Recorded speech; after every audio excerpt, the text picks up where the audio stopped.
Shut up and sit down. All right, everybody, we're back with another episode of the Bowhunter Chronicles podcast. Man, it seems like forever. Our first podcast of 2020. So we're back from ATA.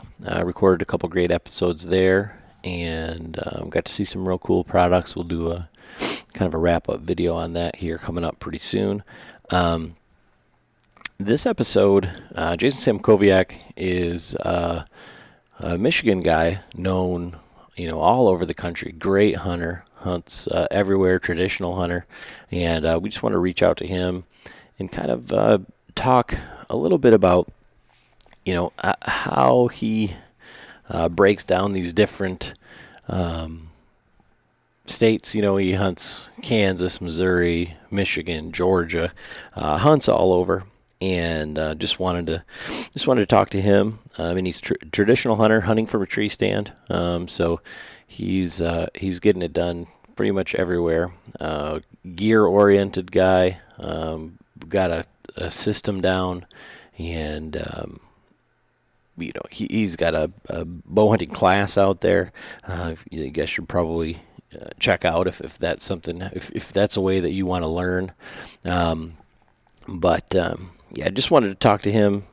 Great guy. He's got some really good information out there, and real fun episode. We're back. Happy to be putting out podcasts again, man. 2020 has been kicking our butt. It's been absolutely awful between, we started off with the holidays and then sickness and then some deaths in the family and just, all sorts of things that are just really kicking our butts. So we're happy to get up and get rolling, and we're going to get back on our regular schedule.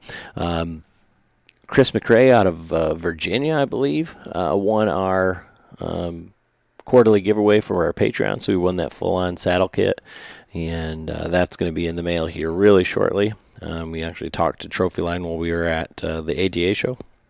So I talked to Sean and passed along all that information, and then I'll get that out to you, Chris, here. And thanks to all our new Patreons, Ian Volkoff, Eric Redder, Tim Jackson, from a few Michigan guys, and I know Eric's not from around here, maybe Indiana, I'm not sure. Sorry, Eric, if I didn't get that right, but there's a boatload of them. I don't have the list in front of me. I'm kind of doing this haphazard. But, our Patreons, we do a quarterly giveaway to give back to the people that support the show. Patreon is a small donation to the show. It comes auto-drafted every month. And, those guys and gals who support the show, we want to do everything that we can to give back. So when we were at, for example, while we were at the ATA show, we got some swag bags from the Badlands Film Festival. We got a bunch of hats and shirts and some other goodies that we're going to divvy up amongst the Patreons and send those out. And then we give away, bigger things quarterly. And real quick, Tioga Rise Coffee. We had Brett on the show a while back, and it's great country for the coffee for the back country, instant coffee that doesn't taste like instant coffee. You can use it hot or cold. Our tickets for ATA got messed up, and Frank wasn't going to be able to get in. So we made some phone calls, called around anybody that we knew, and weren't able to get a ticket until last minute. We contacted Brett, and Brett said, yeah, no problem, give me a minute. And we got there. There was one waiting at the desk for him. So just like the Patreons, we want to give back to those people that help out the show and those people that support us. So if you're into backpacking, elk hunting, if you're going out where you need that pick-me-up, even for the tree stand, it's hot or cold, check out Tioga Rise Coffee. It really is a good product. And if you just want some samples, reach out to Brett. He will get some to you. But like I say, I can't say enough about, how he helped us out. So this isn't, a shameless plug that Brett's, Tioga Rise is the best coffee because they're giving us money or doing anything like that. Great company, great people behind it, and we just really do, appreciate that, just like we appreciate the Patreons. And, so if you are interested in Patreon and you want to help out the show, you're interested in, the giveaways, kind of the stuff that we do, we recorded 2 live podcasts while we were at ATA, and we had our Facebook Live going for our Patreon, so they kind of got to pop in and out there. We did some, product reviews and things like that for the Patreons while we were there. So there is some additional benefit to that as well. That's pretty much all I've got for today. Enjoy this episode, and we've got some great ones coming up. Thanks for listening.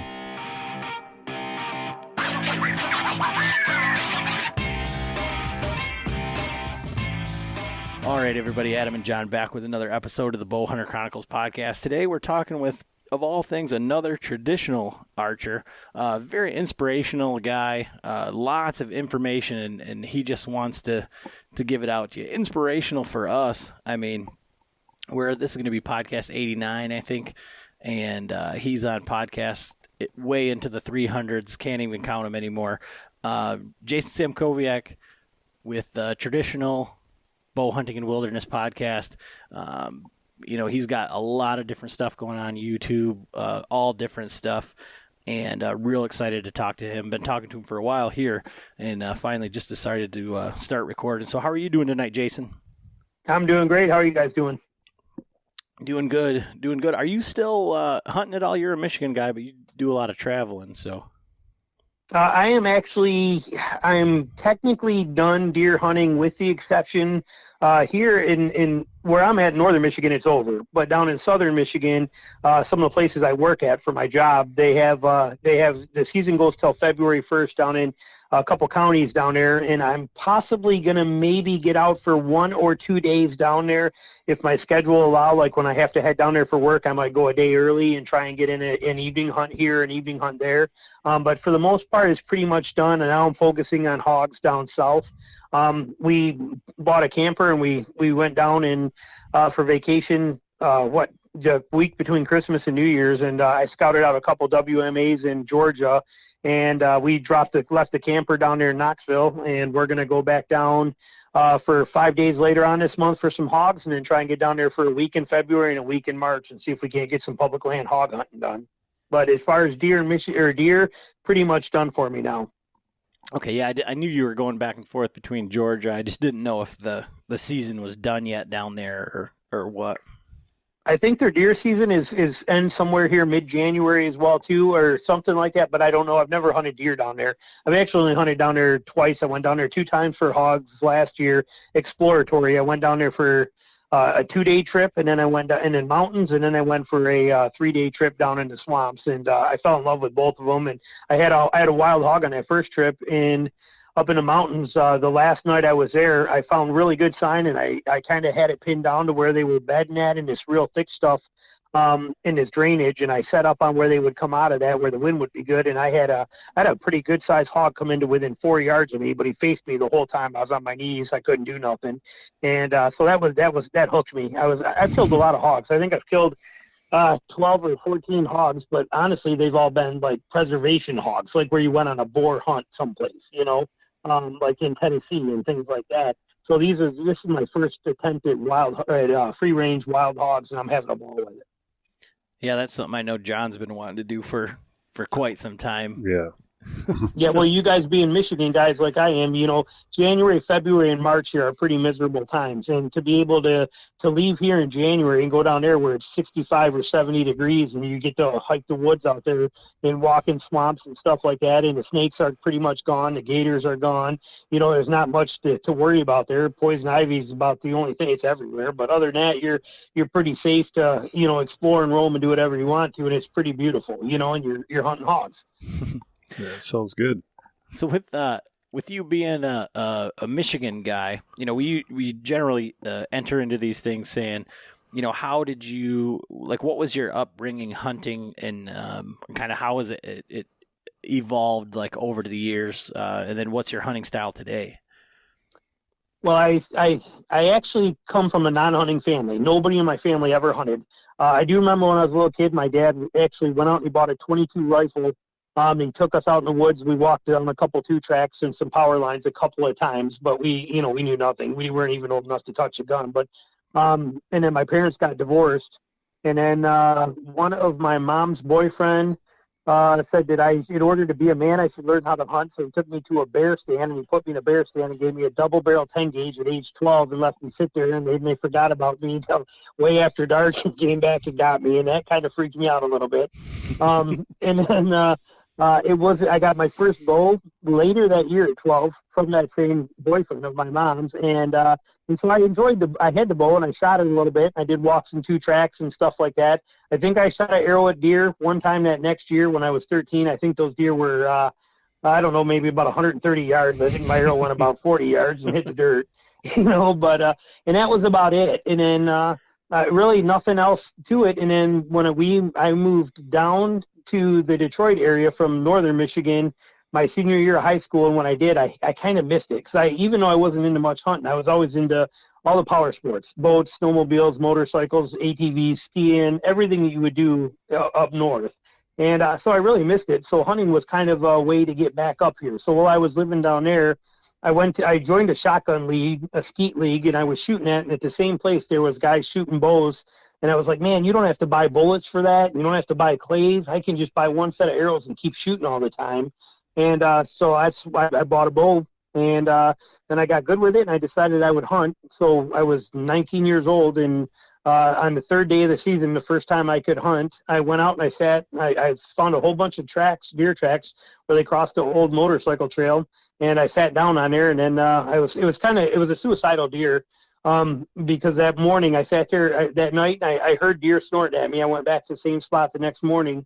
I sat down next to a poplar tree and I had my back to it. I heard, deer coming through the woods, hoofs crunching leaves. And when they came up, they were about 12 yards behind me. It was 3 does. And they stopped directly behind me downwind. I looked over my shoulder and I saw them standing there. Well, my bow was laying on the ground next to me in the leaves. I basically rolled around onto my knees, stood up off the ground completely, bent down, picked my bow up, stood up, pointed it into the sky to draw it, lined up that pin on her, and shot. And she stood there the whole time waiting for me. And I didn't even know how to field dress it, so I had to flag some guy down on the road, and he came over and showed me what to do with it.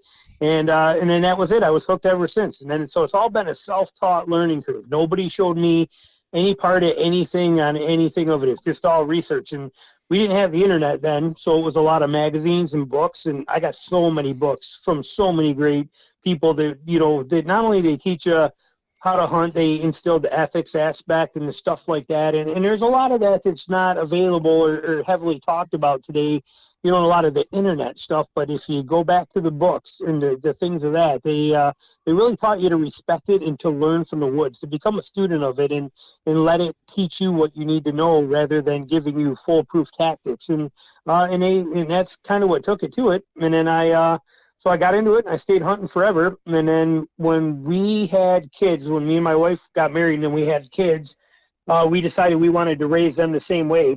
So I quit my engineering job. I actually was already into it for about a year of doing photography as a side job. And within that year of having kids, we decided, I said, you know what, I can make this full time. It'll be hard, but I can do it. And we could move up north. And so we did. We bought a house up north. We moved into it. And that was, 19 years ago. And now I travel back and forth to Detroit area all the time. So my work is all still down there. So I go down there on the weekends and shoot weddings and things like that. And that allowed us to come up here and raise the kids in an environment we wanted to and teach them how to do all this stuff. And it gave me the opportunity to spend a lot of time in the woods. Since I work from home and I only have to be a certain place on like a Friday and a Saturday and Thursdays for meetings, that gives me Sunday, Monday, Tuesday, Wednesday, and often more time. But I get those times to be able to hunt quite a bit. And so starting off the way that you did, and having to learn as you went, how do you think that with other people that you've run into and hunters, like, you kind of got a little bit of my backstory and John's and things like that, when we were talking here, but how do you think the self-taught hunter aspect of it, do you think that it made you a better hunter because you didn't have any bad habits and you had to seek out the information where it wasn't easy to come by? I mean, you look at guys, we had talked about before the podcast, like Dan Infalt. That's the same thing where he said, nobody really hunted and he just went out and figured it out on his own. My father-in-law the same way. He'd say, well, I just went out and, found some tracks and set on there. How do you think that was, how do you think that shaped you as a hunter? So basically, in a nutshell, what you're getting at is, what do you think is the differences between a self-taught hunter and somebody who's had somebody show them the ropes? Well, to a degree, I mean, there's lots of great hunting families out there, people that have, been taught the right way, one way or the other. I mean, not just drinking beer and shooting roadside deer in the headlights, and there's enough of that around for sure. But it seems like a lot of the adult onset hunters that we talk to are more similar to hunters of the old times where there wasn't the internet and there wasn't so much information and hunting maybe wasn't as prevalent or on TV. I think because they had to want it or it was a necessity, maybe in the old times. But the adult onset hunters have to actually seek it out, I think.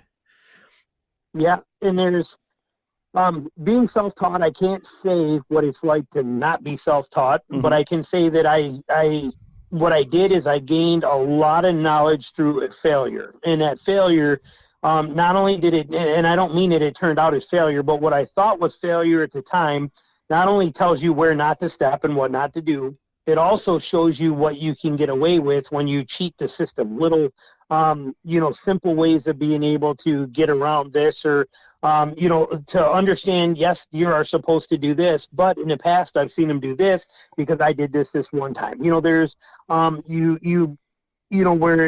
I would honestly think if you came from a hunting family, or somebody showed you had a mentor, he's going to show you the right way to do stuff and not tell you the things that don't work, because he doesn't want to waste your time with what doesn't work, or not show you how to make these mistakes. And when you do have the option of making those mistakes and you're forced to do them, I do believe that it shows you some of the gray areas of things that you can, some of the more aggressive moves, some of the more, well, not every deer does this, but I have seen deer do this in the past. What if one does today? Kind of, situations where you're not afraid to think outside the box a little more.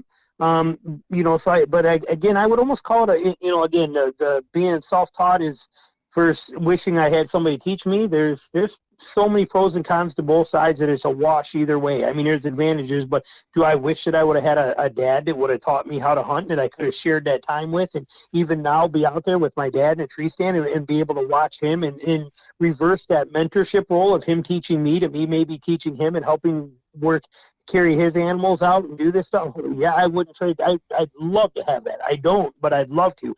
I have it with kids and I can teach them things, but as far as that kind of thing, having somebody there like you guys do, I would trade everything I did on my own to have that for the camaraderie and the experience of being able to share that with somebody would be way more powerful. Not having it, like I said, has got some major benefits of letting you really just, there is no, you learn that there is no rules, where I think if you're brought up by a hunting mentor or somebody like that, they are showing you what they think are rules. And when you don't have that, there are no rules. So you find out for yourself what does work all the time, what never works, and sometimes what might work, and how to bend the rules a little bit. It's funny that you say that. I was just having a conversation with my brother about that. He says, I can only hunt this day and I can only hunt this spot because of the time, and the wind is going to be, this. What do you think? And I said, those deer, they're going from here to there. They're going to move. If they're there, they're going to be moving. Everybody says play the wind, but the deer are moving there. You need to play the wind because the wind's going to be blowing your wind towards the deer. If you have an idea of where the deer are and the way the wind's going to be, you can try and cheat that as best as you can if that's your only option. And he's like, I never really thought about it like that. But it's like you think, well, I can't do this because so-and-so said that I can't. It's like, well, you'll never know if you don't get out there and do it. And, Yeah, you gotta give it a try. Yeah, I mean, if that's your only and option, you'll never kill a deer from the couch. Right. And And like you, with what you just said on there too, with that wind, that type of scenario, those are always the best odds. Those trips or those times where you're out there, when you can give that deer, actually, I think Infalt that you guys talk to and stuff, I think he calls it a just off wind. Yep. Okay, but when you find that opportunity where the deer feel that wind is in their corner, they're going to move earlier. Okay, you're right. They're still going from point A to point B.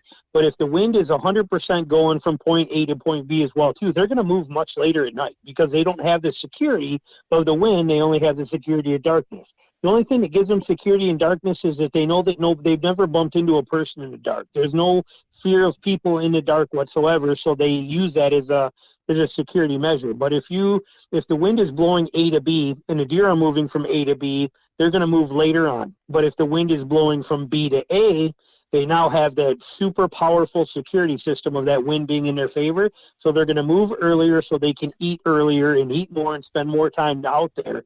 And when they're doing that, but now if you can find somewhere on that point of A to B that makes a 30-degree turn on that trail that is going to send your wind on the inside of there and it's not going to catch them, and you can get down on that break of that trail where now your wind is going to be still blowing in their face, but because of the way the trail is, they're 50 or 60 yards over before, and they got to make that turn to come to you. That just off wind, like that kind of a scenario, is they feel that they're 100% safe, but that trail is going to take them on a slight advantage. It's going to give you that favor in that one small area. And if you can walk in and set up on that particular area and set up, that's the difference between one night in the same spot of seeing 20 deer and one night in the same spot of seeing 2 deer right before dark.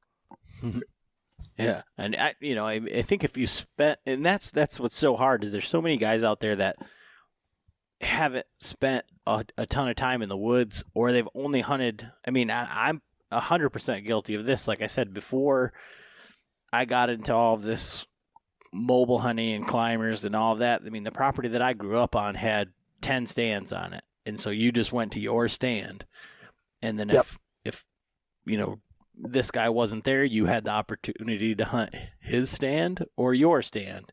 But that was it, and you just sat there and you waited and you hoped, and I feel like that's kind of what I was getting at is the learning to hunt on your own is, it like you said, is easier to figure out what works and what didn't, rather than just being put in a spot like your bear stand with the double barrel 10 gauge, saying, they probably didn't say this is why you're here and this is where they're going to come from, and usually they do this and you might find one over here.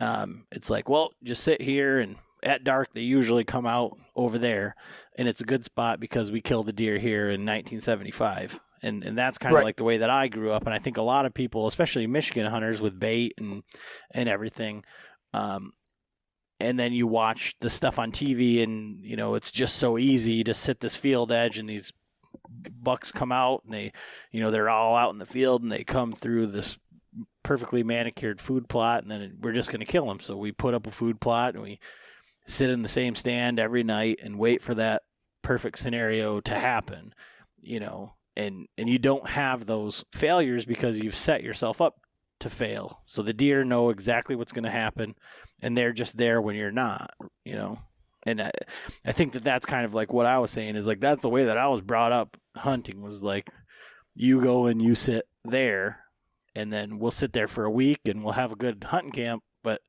we won't kill a whole lot of deer. You might get lucky and kill 1 or 2 in the first couple days. Right. Yep. What used to crack me up all the time with the deer camps up here, and I never, like I said, I never was part of that because I didn't come from a hunting family, but I had a lot of friends that did, and I knew a lot of people up here that did the same, they did those. I was even invited to a lot of them and did hunt in a few, but I was never technically part of them. But I always loved when on opening day of gun season, that the dads would always take their 14-year-old kids, their first year out. Well, what they would do with them is they would their dads would sit in their spots where they had set up. and they were set up with bait, and they were set and ready to go. But the kids, they would put the kids in this thick cover that was like literally within eyesight, so say 50 yards away, and they would put them there thinking, okay, this, you know, who knows, I can see him, he's still good. But and then what would happen is those kids would always would kill monster deer, because they would be coming through that cover outside of that bait circle, and the dads used to, you know, they'd be proud of them, but you could tell there was a little animosity there. You know, it's funny how you know, it's just kind of interesting on the way, especially in Michigan, like you said, with baiting. I mean, it's been baiting here forever. When I first started hunting, I started hunting with bait. I never really had access to private land anywhere here. And I would drive from downstate, from the Detroit area up here, and I would stop and I would buy 10 bags of carrots, and I would put them out at 3 different stand sites, and I would hang stands on those 3 sites. I would hunt them Friday night, even though I just put carrots out there for some reason. It was pointless. I mean, I just put them there, but I would sit there. And I would hunt them Friday night, Saturday morning, Saturday night, Sunday night, or Sunday morning, Sunday night, and I would go to the store Sunday night, buy 10 more bags, put them out in 3 different spots again, and then I would come back up the next week, and then, you know, whichever ones were hit is where I would start hanging stands at and hunting.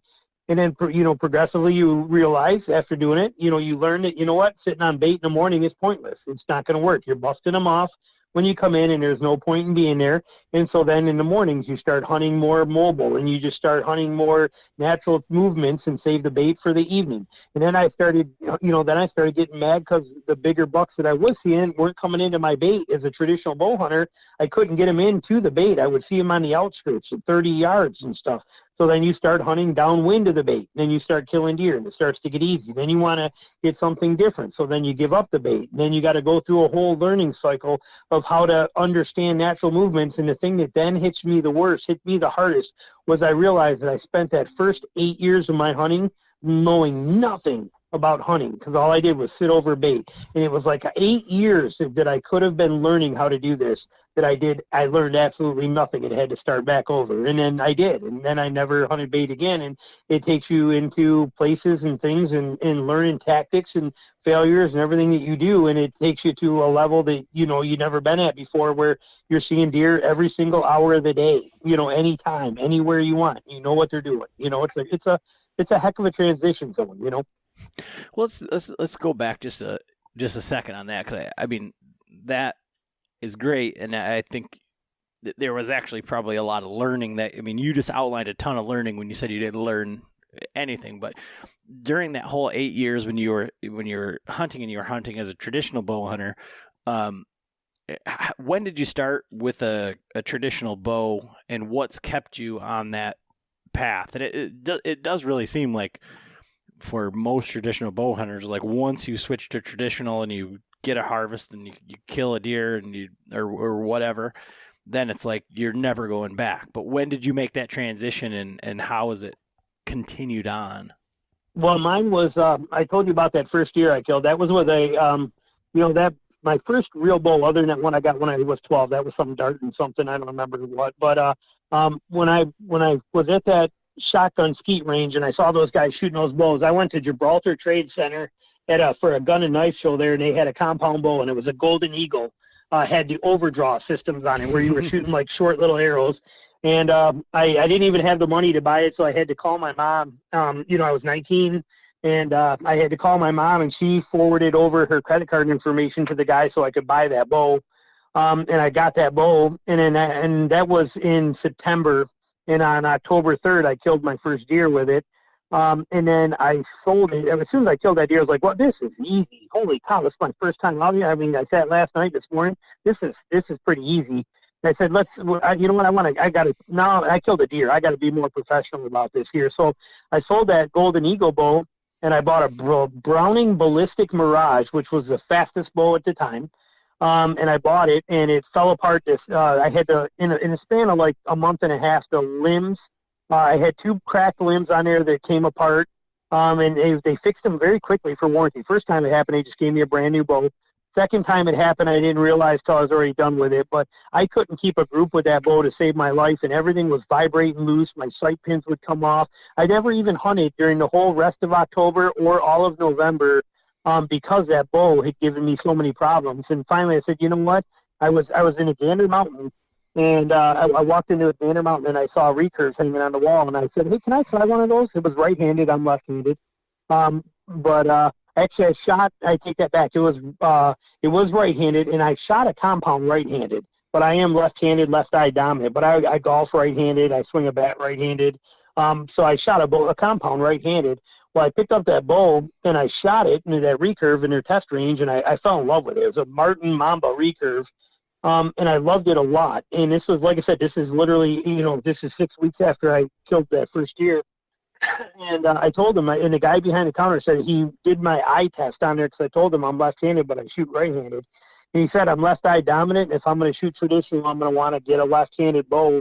I said, you know what, I'm going to do this anyway. So I ordered one. I special ordered it. It showed up a week later. Came right to the store, and I went and picked it up. And then that was it. I took it to the range, and I shot it till my arm fell off. And I did the next thing for 3 days again. And I thought, you know what, at 10 yards, I'm wicked deadly with this thing. I'm going hunting with it. And I managed to make it up and hunt for the last 2 days of the season. And I did miss I missed one doe that very last day of the season that year with it, shot just under it. But it was the most powerful thing I'd ever experienced, and that set the stone. And then from there I bought a few more bows, and I shot every 3D tournament. I won a lot of awards for them and plaques, and I worked real hard that year. And then it took me 3 years. I shot over the back of 12 deer from tree stands over the next 3 years before I finally connected on one with a traditional bow.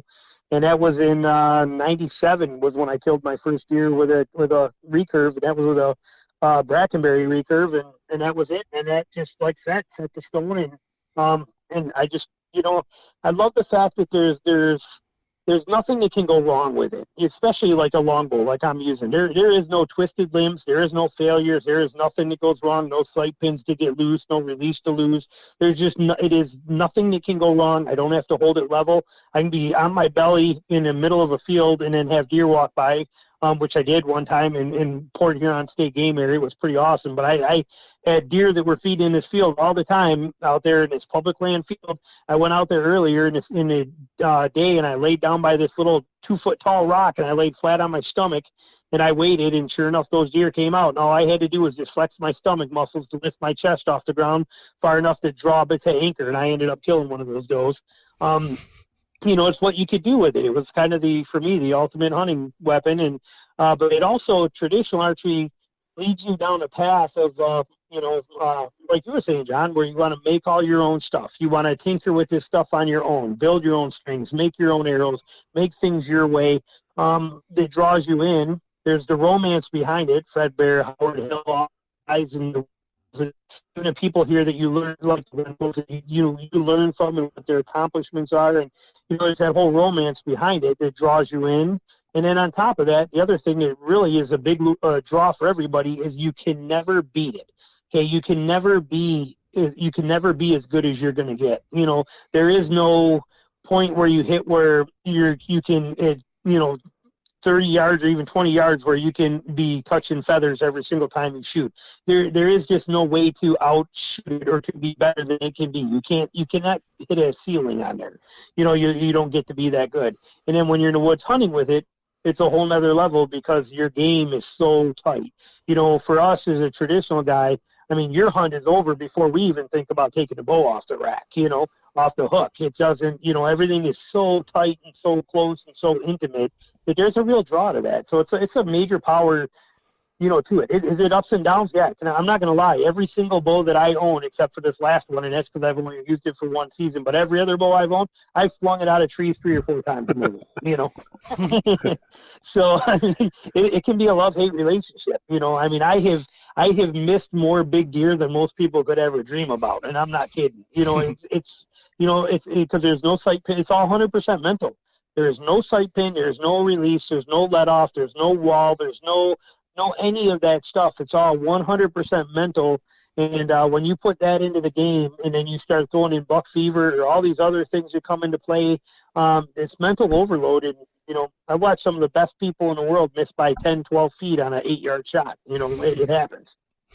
So I just want to throw this over there to John because I feel like you're speaking his language. Our last guest, Jim, the traditional bow hunter, John said that's why he's afraid to go down that path because he thinks he'll just go right to it. But when you talk about throwing your bow, I mean, John's got a Q-tip and he's cleaning his RX-1, and that bow's taking a dirt bath here or there. I mean, you're speaking his language. So it almost took a big fling up at Boyne Mountain when I first got it. It was brand new, and I was having some issues with my release, and I almost ground tuned it, pretty well.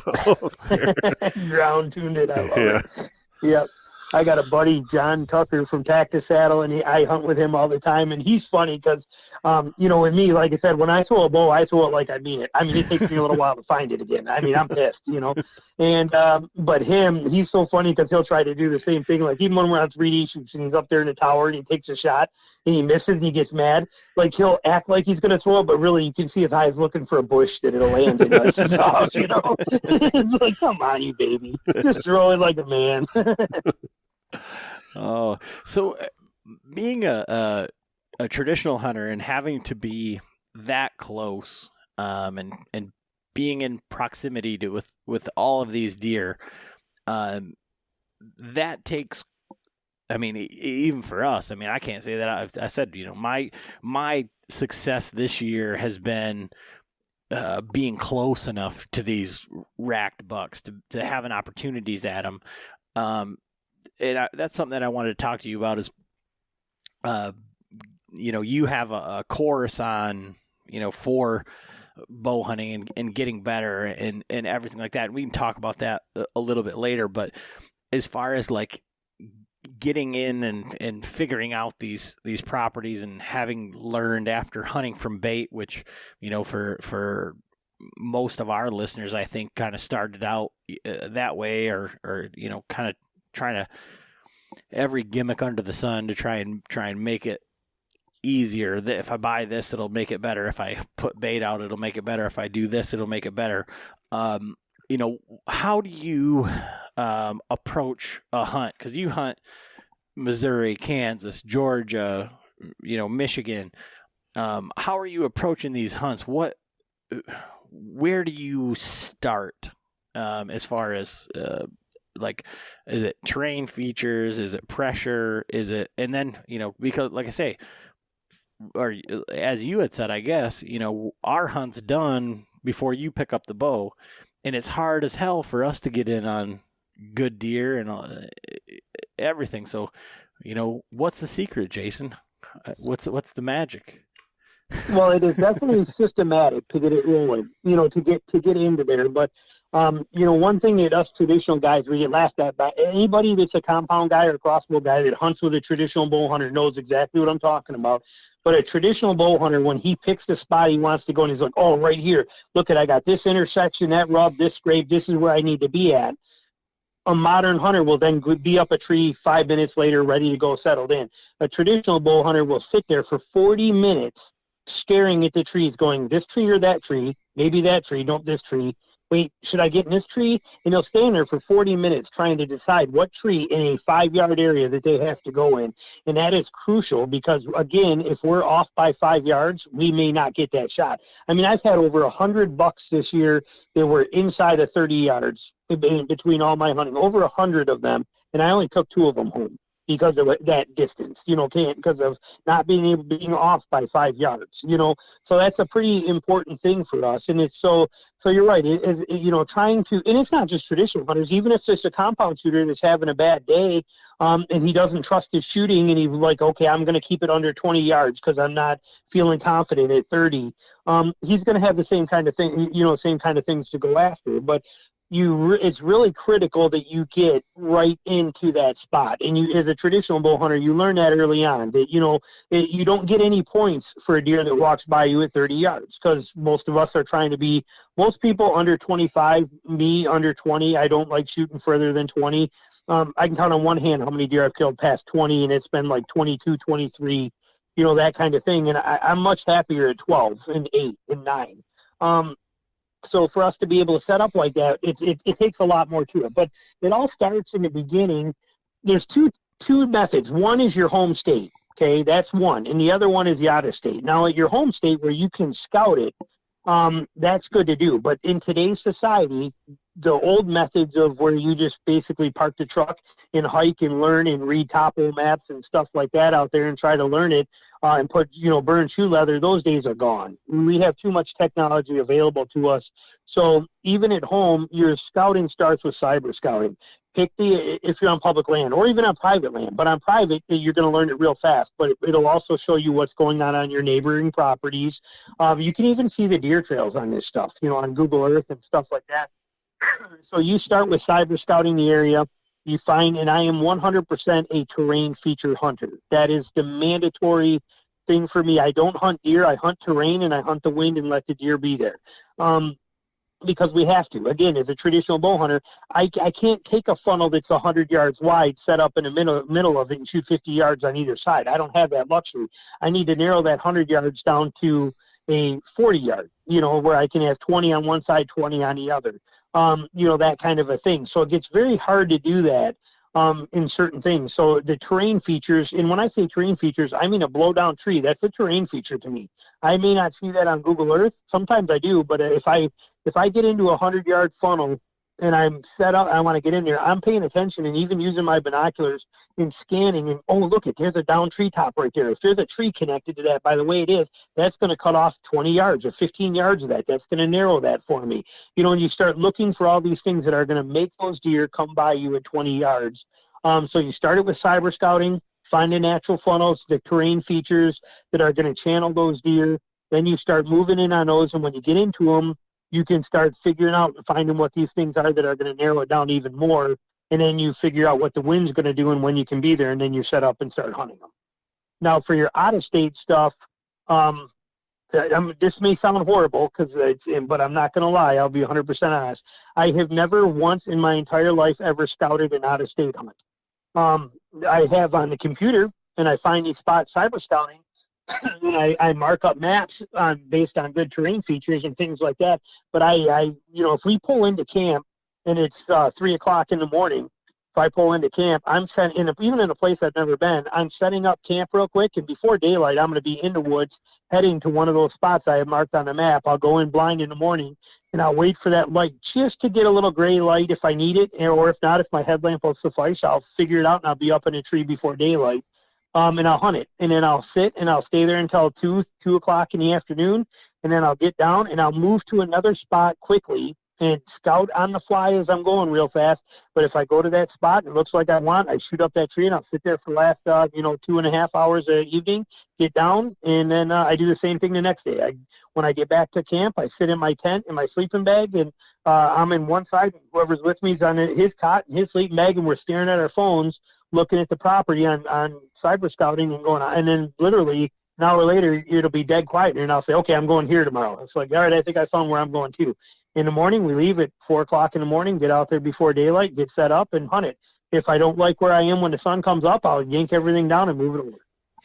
And so when you're going in there at gray light and not going in at gray light, yeah, I'm there before, but waiting to climb up till gray light sometimes if I need to see. Right. What is it that you're looking for? What makes that determination for you?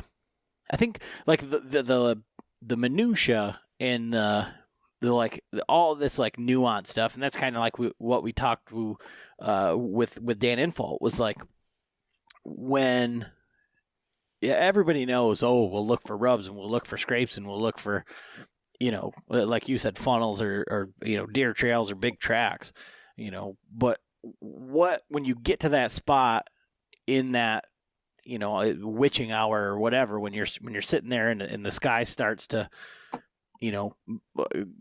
create that silhouette or whatever, what is it that you're looking for that's telling you, okay, this is it or this isn't it? All I need to know is I need to see fresh deer sign, fresh tracks, fresh whatever. Keep in mind, I'm not a trophy hunter, so I'm not looking for monster deer. But what I am looking for, I already know exactly what the deer are doing there because cyber scouting showed me that. I mean, the reason I'm there is because I know where point A is, I know where point B is, and I know that the terrain's going to tell them they got to come through here. Now, I want to go there and verify that, yes, they're still using this spot. It hasn't been blown out. somebody didn't come in here and hunt it and ruin it. If I have fresh sign there, fresh deer tracks, some good trails and that kind of stuff, which I can usually see by my headlamp, I'm good to go. Usually the only reason I'm waiting till gray light is because it's so thick that I can't distinguish from the ground. I cannot pick shooting lanes because your light reflects off of the little branches, and I can't actually see good enough to pick out where I could get the best shooting from, and I do not want to walk on any of this sign and screw it up if I have to move over. Now, once that sky just starts to go to a dark blue instead of being a black, those trees silhouette enough that you can actually see, and I can see that good enough to go, oh, right there is good. That tree is going to give me the best one, and then I'm not afraid to walk over there. But I mean, I'll get in there and stand there again, half hour, 40 minutes before daylight, and if I could get in based on what my headlamp will let me see, I do. If I'm really want to get up, then I'll climb to shooting lanes is what I call it, climb to shooting. But I'll start climbing that tree, and as I'm climbing, I'm using my headlamp full power, 800 lumens, and I am looking for shooting lanes as I'm climbing. And sometimes I go too high, and it's like, no, I got to back down a stick because I need to be where I can shoot, and I end up 8 feet in a tree. But it is what it is. That you got to do whatever you got to do to get that shooting, because you've never been there before, and it's not like you can be making much noise, So, but it's as long as there's fresh sign there, I'm happy because I already know it. Now, fresh sign for me, mainly deer tracks and trails and fresh sign on the trails. Rubs and scrapes, I honestly don't care because of the fact that I've never killed a deer that was ever making a rub, and I never killed a deer standing on a scrape. I've seen them do it before, but I've never killed one there. And I have hunted scrapes quite a bit in my early days, and I never had one come to a scrape during that time. So I don't care about that. All that is reinforcement that there's bucks that are used in the area, and I do like to know that. But as far as I'm hunting the terrain features, so whether it's a doe or buck, it doesn't matter. They need to come through this area in order to get from A to B. And so when you're talking about terrain features, what are you gravitating towards, whether it's as a traditional hunter or just in general for deer movement? Oh, they're so microscopic. It's, that's my strong point. That's my ace in the hole is, again, you can take a 100-yard funnel. You can take a hillside that's got a huge, private land field. Even on state land, some of them are like this, where it's a hillside that's all heavily wooded. And then you got a private land field that's open pasture on top, so they're not going to go there. You got a river down below, so they're going to be somewhere between the river and that hillside. Let's say that it's 400 yards from top to bottom. And deer can be anywhere on there. Well, learning how to understand and identify a bench on a topo map is a gold mine. Learning how to understand that there might be a bench here, and then or walking it somewhere that walking that in and coming in by the river or coming in up on the top edge of that private property till you get to an area you think's good and dropping into it. But then so that you can find like that bench or that something. I'm a huge fan of micro transition lines. These are when a tree falls in the woods, it creates a spot for wind to then come through. Then as that wind comes through, that wind hits another tree that's not used to getting that much wind, and it will eventually topple that tree over too. It's almost kind of like a domino effect that happens because you create these wind tunnels and they start knocking trees over. Well, when those trees fall, light now hits the ground in those areas, and they bring up a lot of underbrush. That underbrush may be 10 yards wide, a strip through there, and it may not go the whole way. And then maybe it goes for 40 yards, and then after 40 yards, it ends up moving up the hill 30 yards, and it happened over there where another tree went down, 20 years ago or 10 years ago, and it creates that same exact effect. But there are these micro transitions of thicker stuff along the routes here, and those bucks will use that stuff. They know where it is, and they use it to their advantage. And finding that kind of stuff, being able to identify where that is and know that, yes, you got 4 good trails out here, and these are probably does and immature deer, but this edge right here, this little strip right here, if there's a bigger buck coming through here, he will use this cover, and then understanding where that, those are what I call those micro transitions and micro funnels. So you take a 400-yard wide funnel, you just narrowed it down to 10 yards, that kind of thing. And that's one of the things where I love what we get to do here on this podcast, because like I was telling you before we started, it's like I only talk to people that I want to talk to. It's not for the podcast so much as it is for the listener and I put myself as a listener because I'm, just facilitating this, but it's very self-serving. But I can think back on times where exactly what you outlined, and I kind of laughed there because there's a spot where John hunts that's exactly what you just outlined, except for it's a creek. It's not a river, but there's farm fields up top, and it's maybe 400 yards of woods.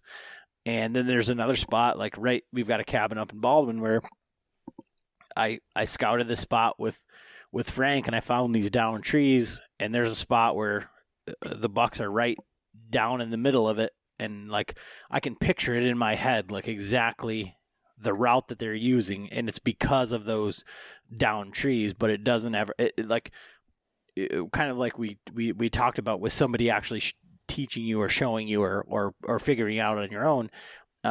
This year I didn't have a chance to go in and hunt there, but that's the spot that I want to hunt just to watch the movement. But you explaining it like that, and with a lot of these podcasts, is I listen to things and I think back to all the times where things have happened or why it's happened, and John raises his eyebrows anytime we hear the word bench, because this spot that we hunted in Ohio, there was this bench, and that's all we heard for 2 years about hunting there. The bench. So it's really Benches interesting. are amazing. Yeah, but it's a funneling. A deer is going to take. I hate when I hear people say a deer is going to take the path of least resistance. You know what? No, they're not. I promise you. Well, no, I take that back. When you're talking about bigger bucks, they don't take the path of least resistance. They take the path of least resistance that gives them security. That's the key. And when you use that to your knowledge, like I said, a funnel may be a funnel, but when you use all these little things, it will microscopically move that deer subconsciously. He doesn't even know he's doing it, but it's just his will to survive that will naturally channel him to these places. That's what separates, what it takes for a traditional bow hunter. Because again, we can't shoot. We don't. If that deer walks by us at 30 yards, all we do is just sit there and look at it through our binoculars and watch it and enjoy it. But we don't even pull a bow off the hook. It's just so interesting, like I said, because myself as much as a listener, I try to give the listener the best experience as far as learning. And for me, it's always when you talk about bedded bucks, when you talk about deer using these transitions, when you talk about any of that stuff, it always goes back to experiences that I've had, and I've never been able to put two and two together. But then when somebody says it or articulates it or uses that on a regular basis, it's oh, that's what's happening. That's what's happening. And so with those micro terrain features and that sort of stuff, are you able to see that sort of thing from Google Maps or now I've heard you talk about using a GPS or having a GPS as a backup. Are you using any of the online tools like Onyx or anything like that? I don't use any of those. Now, I've heard great things about Onyx. And I was pretty excited about it, honestly, and this might have been user error, but, John's been using it. He used it all this year, and he was, the whole way down to Kansas, he was talking about how much he loved it. But I'm not going to lie, there were 2 times that I watched him pop out to a river in Kansas when I was canoeing. I'm like, dude, what are you doing there? He's like, trying to find my freaking boat. It's it's about 150 yards down to your right, man, and he was using it. So it's definitely not bad, but I guess you don't get a breadcrumb trail in there, or maybe he didn't know how to use it. Where that's the thing I like about my GPS is it works everywhere. And I know these ones do with your phone too, so I'm not knocking them, but understand I have zero experience with them. But for me, my GPS in 20 years of using them has never let me down. And it shows me my breadcrumb trail, which to me is vitally important for trailing deer and vitally important for me if I leave a stand up, let's say I go in and blind in the afternoon, which I do all the time, and I go in and I set up in a spot. I'm not paying attention to where I am or what I'm doing. I know where my truck is. I know where I'm heading to. But then when I get up there in that stand and I hunt it, if I really like it, then when I leave, I don't want to scent that area up. So then I can pull out my GPS, which has been on, but it shows me my exact trail where I walked, and I can walk that exact same route out so that I don't have multiple footsteps and multiple scents, and I'm not walking over different deer trails. I follow the same exact route that I came in. I go exactly out, and then when I come in the next morning, I put my feet in the same exact spots again. So there's only one specific trail to my second hunt there, where if you didn't do that, then you end up with 3 different trails. You're one in, you're one out, and you're one back in. Right. Yeah. So for me, that's an advantage. There, Onyx does have like you turn your tracker on when you start, and then it'll leave a breadcrumb trail for you, and you can zoom in, zoom out, and nice. He may not have. Yeah, he might not have done. He does the waypoints and he does all that stuff. And like I said, I know a lot of people that use it and love it. But what my advice is, whatever you use, whether it's GPS or OnX or Backcountry Navigator or any of these apps and stuff that are out there, make sure it's got some kind of a track mode or a breadcrumb trail, because that is, especially when tracking animals. If you can't grid where you've been, then you're wasting your time. Absolutely, yeah.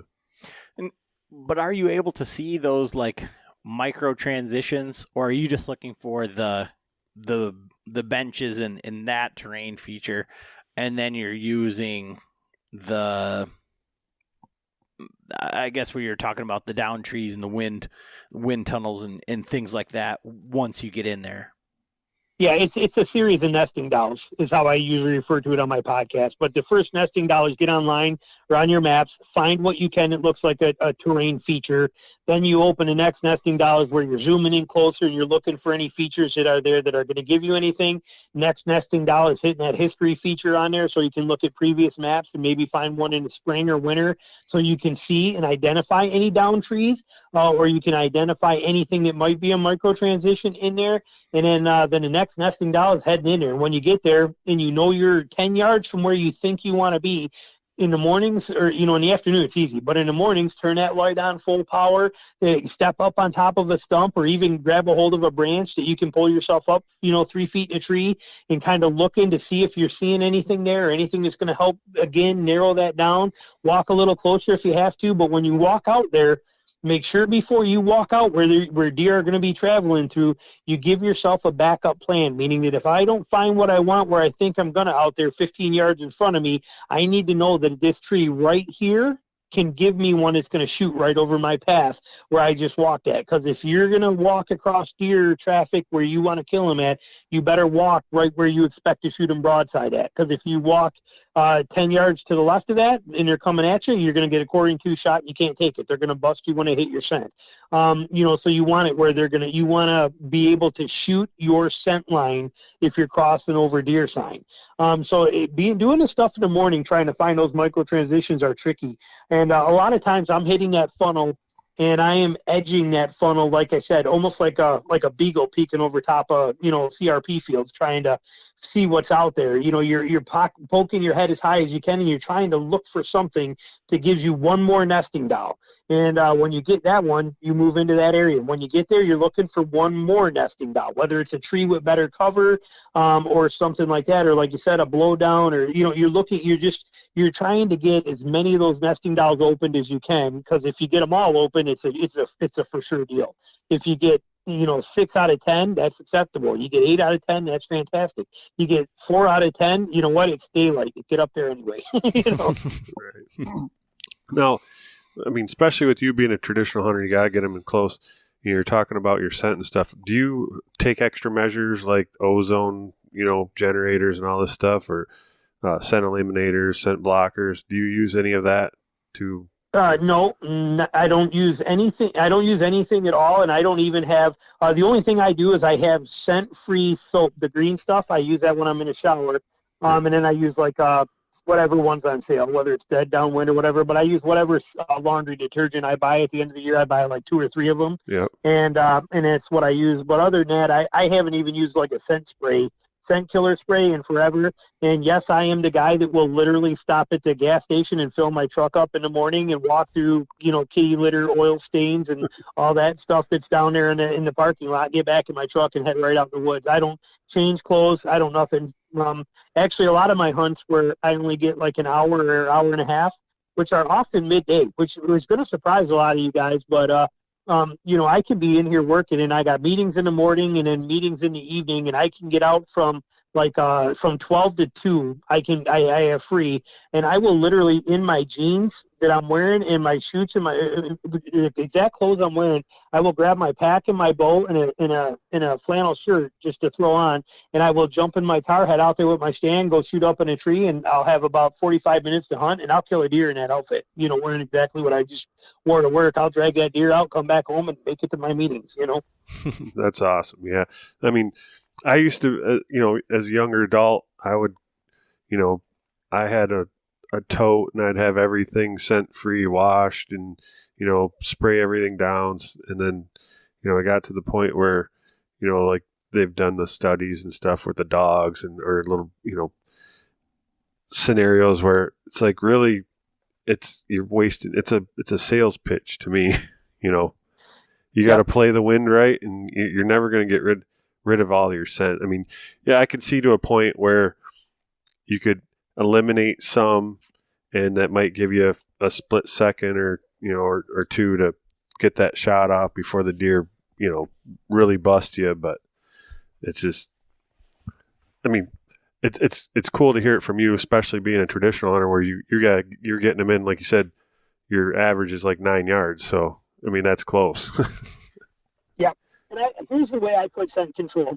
First of all, the funniest thing actually said by Dan Infalt, the best way I ever heard it put is he said, if scent lock and that stuff works so good, how come when my buddy in the car wearing it farts, I still smell it? Exactly. But I do say, here's my advice to anybody that's getting into this. You can take scent control as far as you want, even to like John Eberhart and his level that it does, and that's all okay. The only thing that you just don't let it affect your hunting. What I mean by that is if you're worried about not going out today because it's only going to be able to sit out there for an hour and you don't want to get your clothes dirty and have to wash them again, then you've got a problem with scent control because now it's interfering with you being able to spend time in the woods. That kind of thing. If you're not going to go out because of the fact that you don't want to take your bow out there in the rain because it's going to wash off any of this scent wax or anything you put on there, then it's affecting your hunting and it's a problem. So take it to whatever level you want, but when the day gets there that you're not going to go because it's too much of a pain in the butt to take everything out of that tote, and then you got to reactivate it in the dryer and do all this, so you're going to say, I'm not going today. Whenever you say that, you've got a problem with scent control. So do whatever you want with it, but don't let it interfere with your hunting. If it gets that far, stop it. Right. Yeah, I mean, I at one point cared about that, and my mom actually went to high school with the inventor of scent lock, and he's right here from Muskegon, and I don't know that he still lives here. I know he sold the company and it's part of one of the groups now, but I owned one of the first suits, and the green ones. Yep. I bought it out of his basement, as a matter of fact. They were on galvanized shelves in his basement. But right now I hunt in a set of scent lock full season bibs that I haven't washed in probably 3 years, but they're quiet and they're warm. And that's the one thing. But with the scent control, I think that if it's something that gives you confidence, I think that that's one of the things that we learned from the Western hunters and the elk hunters and the Dan Infalts. And, you have to have confidence going out there and saying, like, today's the day that I'm going to kill something. If you go out there and say, well, I'm not going to kill anything, I'm just going to be out here, well, then that's what's going to happen. So if it's got enough confidence to get you in the woods, then I think it's a good thing. But I'll just give Jason a plug right here. He has probably the best, coolest, most awesome Buck the Industry podcast that I've ever heard, of 10 things that you should buy and 10 things that you shouldn't buy. That is probably one of the best podcasts that I've ever listened to. And if you haven't listened to one of Jason's podcasts, I don't know the way that he actually does the podcast, but this is what I picture as him driving down the road talking to himself. And so we've done almost 90 podcasts now with guests and just talking, John and I, and that has to be one of the most difficult things to do, I would think. Am I correct in that assessment? You are, and but you've made two things. One, you said it before we even started recording, and then you said it again once we started recording. And you said that you're doing this podcast to help people out there. And see, that's the key. And you also said earlier that you had no interest in being famous in this kind of stuff. And you were talking about this, and that's what we do this for, and that's what makes it easy to do. Is because we get no benefit from this. We don't make a lot of money from it. Actually, my podcast I don't make any money from. I do from some of my YouTube videos and stuff, but we do it because we want to help other people. When you get to a certain level of being able to do something, when you're good at it, it's only natural to want to educate and help other people achieve their goals as well too. That's the reason you have this podcast. That's the reason I have my podcast. And when you come at it with that approach of that way to do it, like you're looking at it going, okay, who can we get on that will help our guests and that people, or will help our listeners, and who can we have that people will benefit from? That's what you're aiming for. For me, when I get in the car, I'm going, what is a question that somebody's asking and wishes they had an answer for that I can help them with? And then I create that. I'm almost basically making a person up in my mind, and I'm talking to him like I could help him with that situation, and that's what I'm trying to do. And then I just talk to him just like we are right now, but it's just me in my truck at 2:00 in the morning driving from Detroit back home. Yeah, and like I said, like when John asked the question about the scent control, I was like, John, this guy doesn't even wear camo. Like Nope, I don't. He's like, I don't even own any camo. And yeah. And that was, you hadn't listened to it. You said that's what on your list, but with Joe Rentmeester, he says, I was like, did you specifically wear your work clothes because you were in camp with the scent lock aficionado?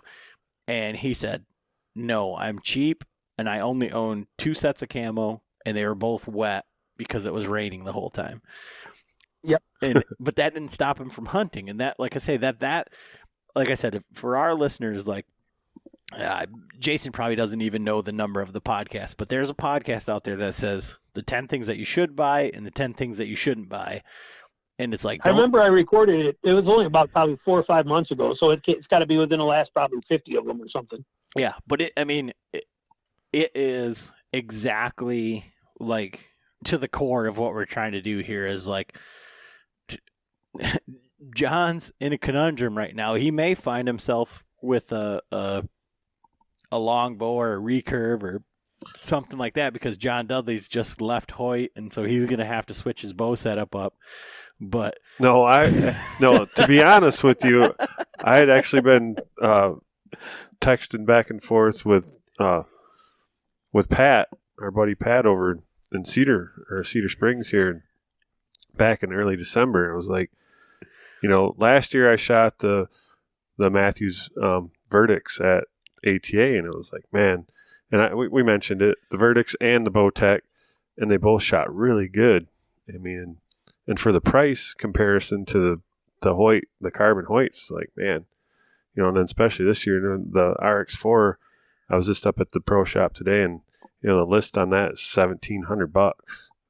And it's like, How can you, sitting there talking to one of the guys in the shop, it's like, man, how can you really justify a bow for $1,700? And then in next season, it won't even be worth half of that.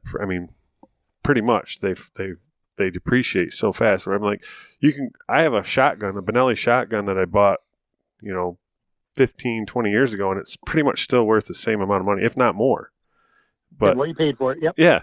But so that was, I'm like, but anyway, I was talking to Pat, or I was texting him, and I'm like, man, if the VXR is as good as, if it's better than the verdicts, I might be retooling this year. And, it kind of, I'm like, I am a big John Dudley fan, huge John Dudley fan, and I shoot Hoyt.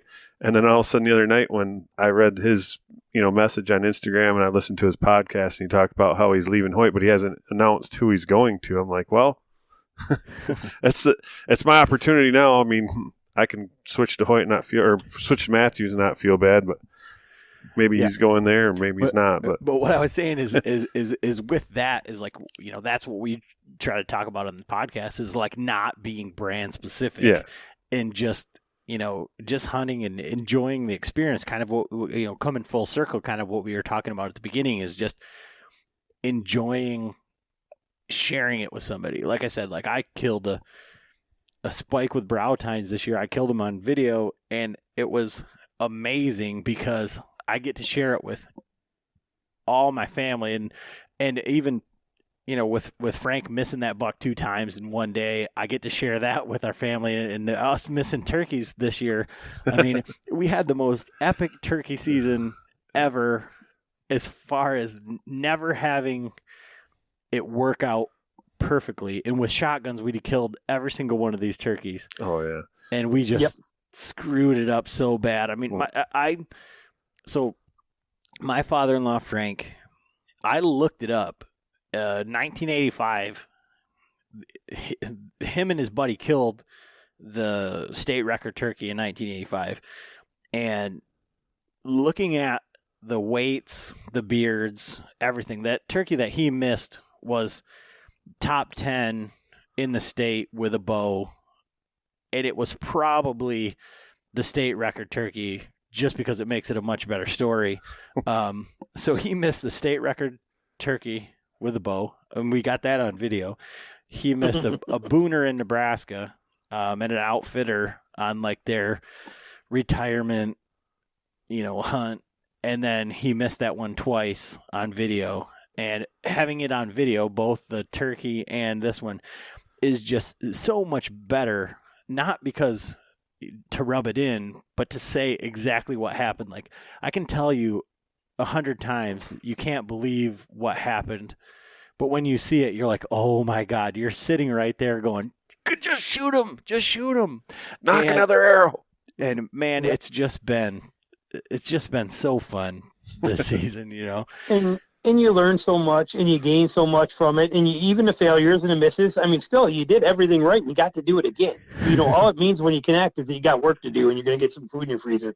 But everything else is the same. And then there's, you know, you also have so much of the fun stuff that happens when you're in the woods too. And now some of that you catch on camera, probably some of it you don't. But I mean, there's so many times that you just basically sit down in the dark and laugh at yourself because you did the dumbest thing you could ever imagine. You know, I was actually.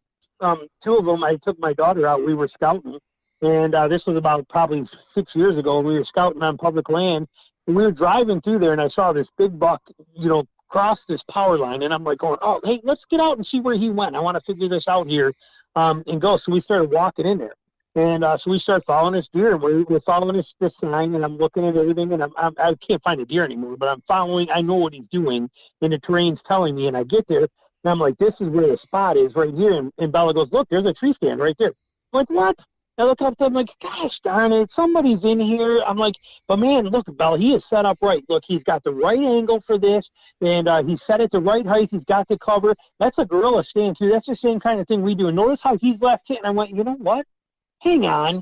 And I'm like, oh, Bella, that's my stand. And I walk over and she's like, no. I'm like, listen, pull out my binoculars, walk over there and look at the bottom. You'll see my name written on the bottom of it, on the frame. Sure enough. And I'm like, I can't believe, I wondered where I left that, you know. And and then another time, actually, last year, I went to a stand that I hadn't been in forever. You know, I don't leave stands up, so there's no stand there, but I must have hunted this tree one time a long time ago, but I knew I'd been in the area before. Well, I went there, and in the afternoon, I climb up this tree, and it's this big oak tree, and I climb up in there, and I get settled in. I end up seeing 5 or 6 does come through there, and I didn't get any shots or nothing, but as I'm coming down, I got my headlamp on, I get down, I drop my stand on the ground. I'm getting ready to pull my last stick off the tree. Well, when I pulled my last stick off, right behind the strap, there were 2 bright eyes that I must have left in there side by side from way back in the day. But anyway, when I yanked the strap off, all of a sudden these 2 eyeballs open up and stare in my face from these 2 bright eyes in my headlamp. Scared the crap out of me so bad I took like 3 steps back, tripped over my tree stand in my path, landed on my face, and then that stick came down and landed right on top of me. But I was scared. I thought those 2 bright eyes were something staring at me right in front of my face when I dropped that strap out of the way. that sound like anybody familiar to you? Yeah, Frank. Every time we'll go in somewhere and he'll get up a tree and he'll be like, I was in this tree before. Like I got up there and there was a bow hanger and then there's this and that and like the whole other thing. Like, oh, Frank. But I mean, that's the beauty of it, is the little stuff that you find when you're out there and you have that kind of stuff happen. I mean, there is no place better to be than in the woods. Whether you're successful or not successful, you're still successful. I mean, you're having the time of your life. You're enjoying it, you know, but people today, they just got to not get hooked up on all the antlers and hooked up on having to kill something. You know, that picture on Facebook is worthless. Nobody really cares. They just care that you're out there having fun. Your friends are there to support you in it. They don't care if it was a 120-inch or you know, a 40-inch. They don't care. They just want you to be out there having a good time and enjoying it. And if you're learning stuff and having fun, that's what it's all about. And so when you talk about learning stuff, you've put out a course now. And how did that come about? I mean, you know, we talked a little bit about like where you were with your employment and how you switched over to photography and you've got to spend more time in the woods and stuff like that. But you've kind of taken this podcasting, YouTubing thing and kind of wanted to give more even yet. So. Yeah. Well, a year and a half ago, actually about 5 years ago, I put out a scouting DVD. Okay, it was 4 hours long, 2 DVD set. And it was one whole year from start to finish of how to scout public lands and how to learn from it, and even some private stuff, cyber scouting, everything in it. And I put that DVD series out, and people loved it. I don't know, I sold probably 600-800 of those things, and they ate it up. And so then 2 years after that, or 2 or 3 years after that, I put out another one, a more advanced one that filled in the gaps, and I put that DVD out, and that one went really well. And then a year and a half ago, I want more time. I want to be able to be down south more in the winter and hunting.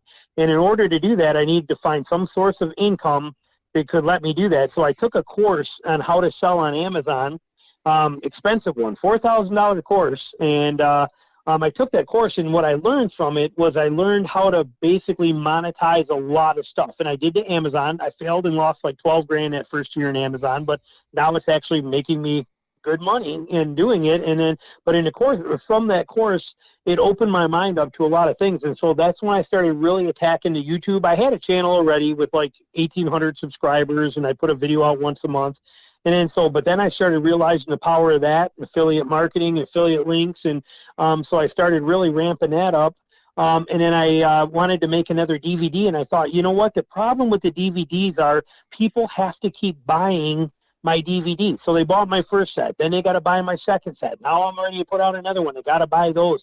And it's not really fair to the people to have to do that. What if there was a way that they could pay one time and always have access to whatever I want to give them? Because there's stuff I put on YouTube. I put a lot of hunting content on YouTube, but I'm not putting my deep, dark secrets, and I'm not putting it out there for everybody just in general for free on YouTube. I mean, I put a ton of stuff there, but it's like on YouTube, I'll tell you about the funnels, and I'll tell you how to do this. But if you want to learn about how to get those micro transitions and how to find them, and I show me, that's stuff that I want to take a little deeper, and it's not stuff that I'm putting out there just for everybody.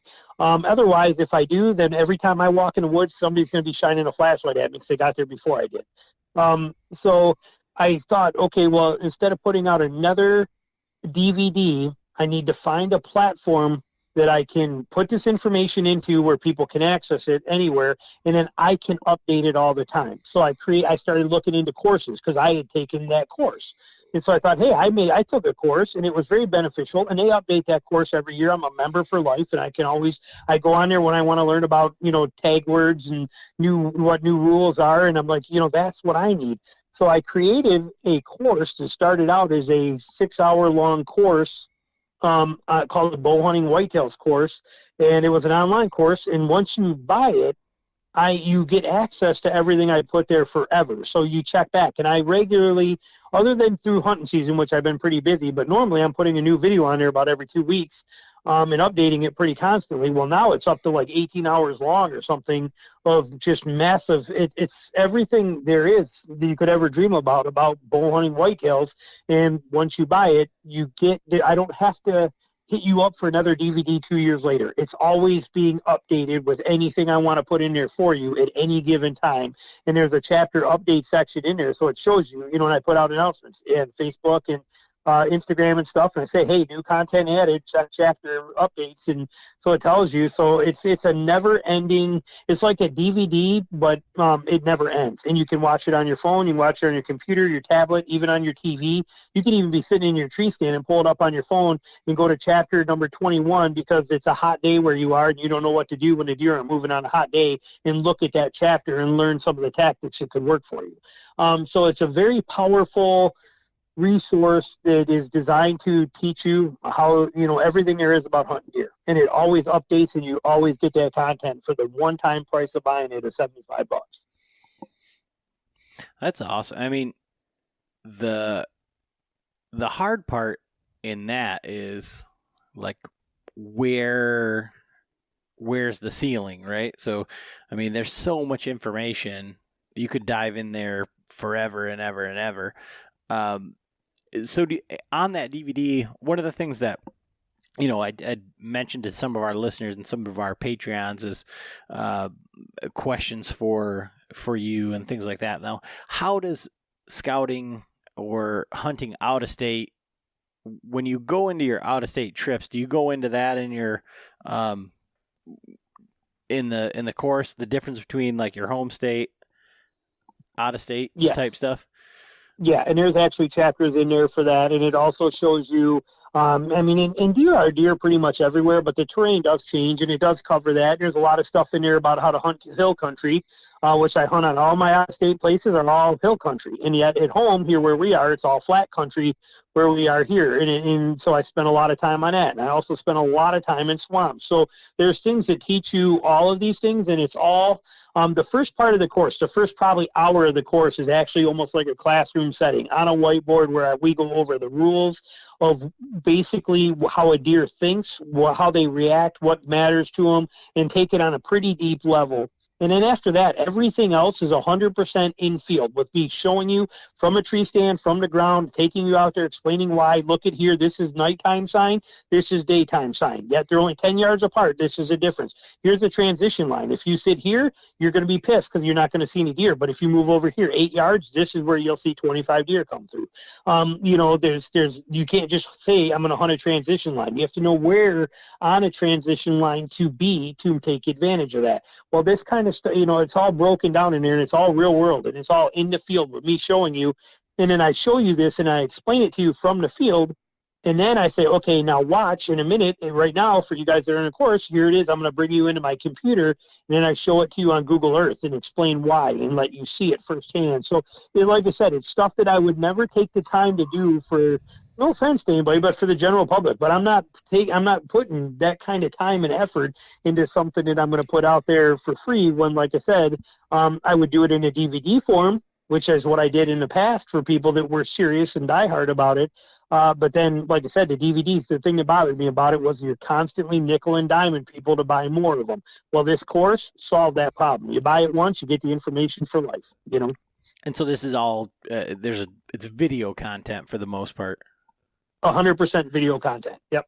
Okay. And from hearing you talk about it before, I guess I gleaned that there was a little bit of, it was video heavy, but because when I think of a course, I think of having to read stuff, and I'm like, I don't know about. Yep. No, this is 100% videos. Everything is all 100% video. There is no documents in it at all. It's just all video. That's awesome, because that's the way everything is going. We're trying to do more video with the podcast and things like that. Video is king, and I don't know. I think it's harder to digest that content. I think with the podcast type scenario, it's easier for people to do it like when they're at work or when they're driving. But outside of those aspects of it, I think video drives everything, and it's a lot easier. Myself, I'm a visual learner, and so unless, like I said, where I've seen a scenario where I'm like, and then somebody tells me, but when I read it, it's like there's so many processes that have to happen before I can put it all together. So I think that's really, really just awesome that it's all video and being able to say this is this. And so instead of doing the DVDs, when I was thinking of the course, I always think of like reading it or having to like an exam at the end, I guess. I don't know. It's because I spent so many years in school. And that's good that you say that, because maybe I'm going to change the name of it so it says video course in it. Maybe that's a good thing to have, because maybe there's a lot of people thinking that. But you're right. I mean, if somebody asks, what do you do with your tree stand when you walk in the woods? If I say, I strap it on my backpack, okay, that doesn't mean nothing, because they don't know if is it seat up, seat down, is it on the back, is it sideways, where are my sticks, what's happening? But if I shoot a video real quick, it shows me wearing that backpack with the stick and stands on there, or even a picture. Visually, you answer 100 questions right there on the spot that are solved for you versus words. And what you just said there is like what I've been thinking the whole time. Is like we definitely need to have a whole separate podcast just on gear, because one, you said your backpack, and where I thought you were going to go with that was, is it on your JanSport? Is it on the field line from Walmart? Is it Exo Mountain Gear, which it probably is? Is it Kifaru? Is it, I heard you on another podcast and you said, we've had Garrett Prawl on the podcast. You were on the podcast with him and Bobby, and said, I haven't run into somebody that's more gear oriented than you. And I think you were saying that to Garrett, and it's like, yep. For you, it's really interesting because you don't. That's why I said that 10 things to buy and 10 things not to buy is probably the most prolific podcast that I've heard, because it addresses like that. Again, I'm the color commentary, John's the expert, but I'm the guy that spends the money on all the useless shit just to prove that it's useless or that it's helpful. And John's a little bit more pragmatic in saying, like, I'm going to spend as much money as I possibly can for one thing and never have to buy it again. As much money as I need to spend. Well, that's the key. And that is the key. And that's I'm the guy out there that's running around with $2,000 binoculars and a $600 backpack, but on the same note, I'm wearing $10 Walmart pants and a $8 Bass Pro Shops clearance flannel shirt. Yeah, and that's what I mean is, like, there are so many people. Like I said, like for myself, if you want to be a gear guy, I think you've surpassed it, like, to a point. Maybe John has, and I just wasn't there for that inclination of it. But, like, you have to try so many things to realize, like, which one is the best. And I've heard you talk about, I mean, honest to God, $5,000 worth of packs, whether it's Mystery Ranch or Eberly Stock or Kifaru or Exo or wherever you land in the spectrum, just to see which one you end up back, it seems like, with Exo. And that's what I'm actually with. Yeah, now I actually, for the last, I bought a Mystery Ranch Pintler pack about 4 weeks ago, and I'm loving it. It's actually going to replace my Exo for my out-of-state trips this year. I'll tell you what, that pack is pretty incredible. There are a lot of good ones out there, but everybody's body's different, so you want to try them and see. I haven't ever tried a Kifaru. It's on my to-do list, and I've worn them, but I never hunted with one. But I got, Kevin from the Deer Hunting Podcast has got one. I know a few people that have them, and they're incredible. There's a lot of great packs and a lot of great gear out there, but the key thing is to get the gear that's going to benefit you the most is where you want to spend the money on, whether it's a backpack. If you're going to be packing deer out of the woods on your back and boning them out, then a backpack with a frame pack is a essential piece of equipment for you. Spend the money on it. But if you're going to be hunting out west and you're going on a spot and stalk mule deer hunt, either rent them or buy them, but you're going to need really good glasses. They're going to be essential for your hunt. But after you've bought those, if you then have money left over for a nice Sitka jacket or some Kifaru or King of the Mountain wool or what, Kuiu pants or whatever it is you need, then spend the money on them. But if you don't have that money, you don't need, you gotta match your priorities with what's most important there and what you can and can't get. But like you said, there's some people that they spend so much in gear that they don't get to spend any time hunting.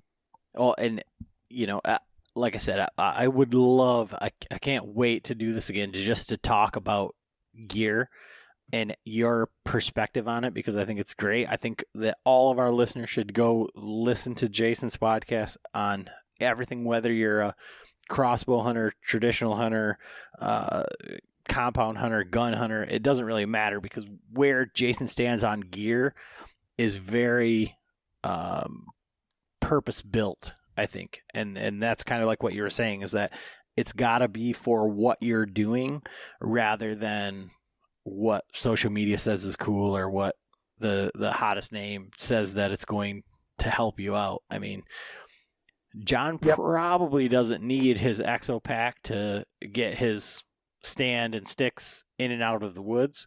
He did it for 40 years before that without doing it. But if you've got the money, it makes it a lot easier. Well, I bought my exo pack to go out west, right, on our western hunt, and it just happens that it transitions great into the whitetail too. I mean, so, and it's perfect. Did you get the K2000? I have the 3500. Nice. Yeah. And I'm with you. I love that exo bag a lot. I have the 2000 is the one I got, and I wanted something a little bigger.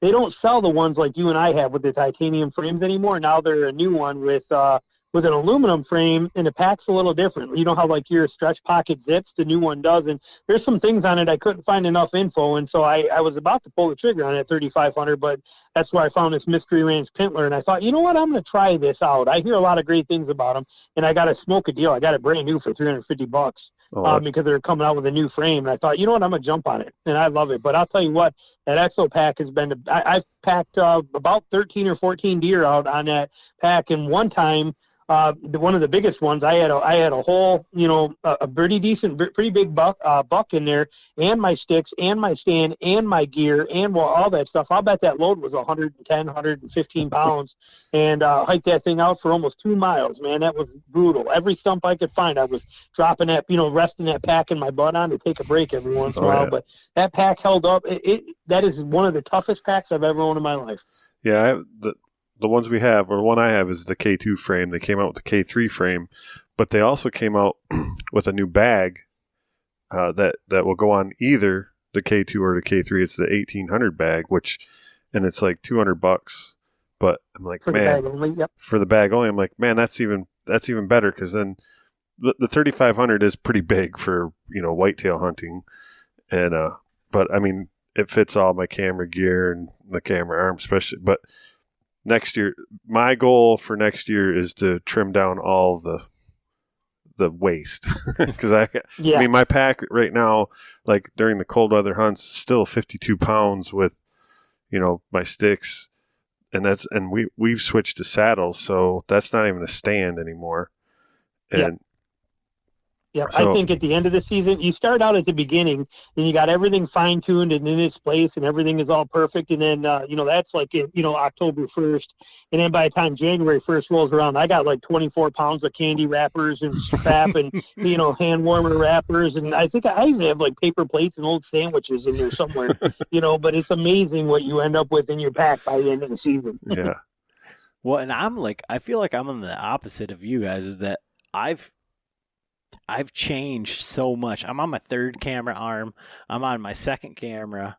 I've got so many different things. Like every hunt, I feel like I am fine tuning, but like I said, with like the gear side of it is like, I will just change up everything every time, like to figure it out. Like I've seen your videos, and like, I know your system is like far more refined than mine, but with this filming, it's like I'm trying to cut, and I'm just trying to make it as streamlined as possible, and I haven't found it yet, but it's it's an evolution for sure. It's a work in progress. But it's getting a lot better. Like I said, when I had single string productions back in the early 2000s, I mean, that camera, I mean, I think I had my camera gear, not even counting my hunting gear, my camera gear was like 28 pounds, that I had to carry out there. It was insane. I mean, you had to carry 4 batteries because if it was a cold day, you'd have to carry 6 batteries, and you had to keep rotating them in your chest pocket just to keep them warm enough so that they would actually give you 15 minutes of footage. I mean, so, I mean, it's getting a lot better every year and every time now. But yeah, there's so much to film and hunt. Like I said, I'm glad you do it, and it's great to watch, and you guys do a fantastic job of it. Like I said, I watched a few of your videos now. The one where you killed the 4-point. I watched the one where Frank missed those couple deer. I watched a lot of your videos, and the quality of them is phenomenal, and it's great that you're doing it because we really do enjoy watching them. But I definitely feel bad for you to have to do it because it's no fun. It's a pain in the rear. Well, the worst part about it is that John gets my hand-me-down stuff, so it's like the stuff that I've got smaller, I've got more refined. John gets everything else. Last year he gave me, I'm like, I'll film, and I was dedicated last year. I carried the camera arm, I carried everything on every hunt I went, and it's the freaking Muddy Pro, which is like the this Outfitter camera arm, which could probably hold those old cameras. The camera arm itself, I would bet you weighs 8 pounds. Right. And I got the Sony Handycam that weighs about 8 ounces. Right. It's a little overkill. Yeah, way overkill. Like it's pretty ridiculous, but it works good. But that's what But I'm not gonna. Like he's saying, he throws me the hand-me-down stuff. I'm like I'm spending my money in different areas. Because I can just make that stuff work. He buys the one and done type stuff, and I've got all that money he's got wrapped up in the pack and his bow and all of that stuff in 2 bows, 100 arrows, 5 cameras. I mean, the amount of camera equipment that I have is unbelievable. And like you were talking about, like I have bought so much to try to make it better and easier and everything. But here's the thing: I hand my stuff down to John. John's a killer. But he's not a filmer. You tell him. Well, like I said, I've lugged the camera gear. Well, like last year, I mean, when I got some good film of the like a nice little 8-point and stuff like that, some does, and then this year. I'm bad at doing like the pre-hunt interview. I just want to get out there and hunt. The B-roll stuff? Yep. Yeah, the B-roll. And it's like, so, and then and I'm hunting with my son most of the times when we're going out of town and stuff. So we're heading up north and we hunt up towards Manistee. But anyway, we're heading up and we had scouted at some spots and it was starting to get late. And, I'm like, well, we found some really good sign. Got up in the trees. My son was looking the wrong way. We're only like 30 yards apart, and he's looking the wrong way. And I'm like, man. And I finally get his attention. I'm like, he finally turns and sees the deer coming in, but his bow is hanging up on the other side. And I'm like, well, I guess I'll take a shot. I'll shoot one of there was 3 does coming in. But in the meantime, I started filming, and so I got him in camera, and then they get down like 15 yards from my son, and they get his wind, and they kind of spook back out, and then they're going to go out around this pothole. And so I'm ranging. I'm like, okay, there's open lane there. And then I'm like looking at the camera. I'm got them in the camera, and then, okay, they're going to be right there. And I range it one more time, and I look down. I'm like, oh, yep, she's in the viewfinder. And of course, on this little Sony Handycam, it's about 3-inch square, if that. You're looking for an ant on it. Right. And I'm looking. I'm like, okay, I can still see it in frame, so I draw back. Perfect shot. And I look, and I'm shooting the Shure Bright Knox. Knox are bright. And I look, and I didn't even follow the deer because I looked in the viewfinder, and the knock isn't in there. I'm like, there's no green light. What the hell? And so then I kind of pan around. I'm like, oh, shit. So I go back to where the knock is, and there it is. I mean, it's super bright. So I should have been able to see it. So I'm like, oh, shit. Quick rewind it and play it. Sure enough, I was on the wrong freaking deer. So all that, she only went like 60 yards up over the hill and, died. And then my son, he videoed me, we videoed the recovery and stuff. But I'm like, well, so much for being a freaking camera, man. I'm like, filming the hunt. I'm lugging all this shit around all season and I screw it up. But yeah, I've been there. I killed one, and I killed a deer up in Unit 487. The one that's up. What is it? A Wassel up there, and but I ended up killing a doe up there again back in the day when it was a TB area, so I had an extra tag. Went up there and go to shoot a doe, and I shot that doe, and I'm like, okay, I look down at the camera and it's off. It's like, what is going on? I didn't turn it off. The battery died right in the middle of this whole process. It's like, oh, this stuff was so frustrating. Dealing with all that. I did record. I took my daughter on a bear hunt this year, and it was her first bear hunt, and I recorded that whole thing all just with my cell phone. But I was in the stand right above her. I wasn't hunting. I was just there for her. She was hunting, and I watched her kill that bear. That was amazing. And that video, that one's on my YouTube channel. That was incredible. And was really fun, and that I really enjoyed because I get to relive her experience over and over again. Every time I watch that video, I have it on my computer, right on my, on my desktop, her video of that, and I watch it all the time because there's so much power to that video and being able to relive that experience. But as far as videotaping myself for other people to watch, I don't do it much. I do a lot of tips from the tree stand, where I talk about stuff, but as far as like trying to film a shot, I'm not doing it. That's too much work, and I'm not bringing the camera on. Oh, it's been fun. I mean, like I say, it is the most for a regular guy that just wants to start, a podcast, a YouTube channel, or whatever. Like, there's this weird period where it's like you hearing your own voice talking and saying, what am I doing with this? And John's come a long, long way, but getting him on camera and doing that is we're not quite there yet. If you watch Frank going, I miss that motherfucker. It's, he don't have a problem. Frank's like a that one of natural. Dan Infalt. Did you guys see that video of Dan Infalt? I just watched it. It's just recap from his deer that he killed last January, but it's so funny because he's sitting there and he shoots that deer. He ends up hitting the spine, but as soon as he shoots, he hits that spine. You hear him yell the F word out as loud as you can. Right from the tree stand, he screams, and I'm like, yeah, been there. But that realness to it is got a lot of power. But I know what you're talking about with John. I got my buddy Joe. I took him with me. He goes to Missouri with me every year, and I tried doing one podcast with him. One podcast. First year we went. I'm like, we're driving back in the car, and I'm like, so, Joe, what did you think of hunting out of state? Your first out-of-state deer hunt, and, you ended up killing a nice 8-point. How? Tell me about the experience. It was really good. I liked it. Deer walked in. He stood there. I shot him. He died. I put him in the car, and we came back. It's like, okay, we need a little more than this, Yeah. And like I say, John's come a long way. We gotta. I'm really, really good at open-ended questions now because it's like, yeah. So how was that? Well, it was good. Awesome. All right. Well, what do you got? Like, hand and arm signals are really on point here in this this garage.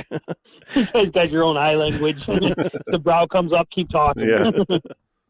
But, oh man, like I say, we need to do this again.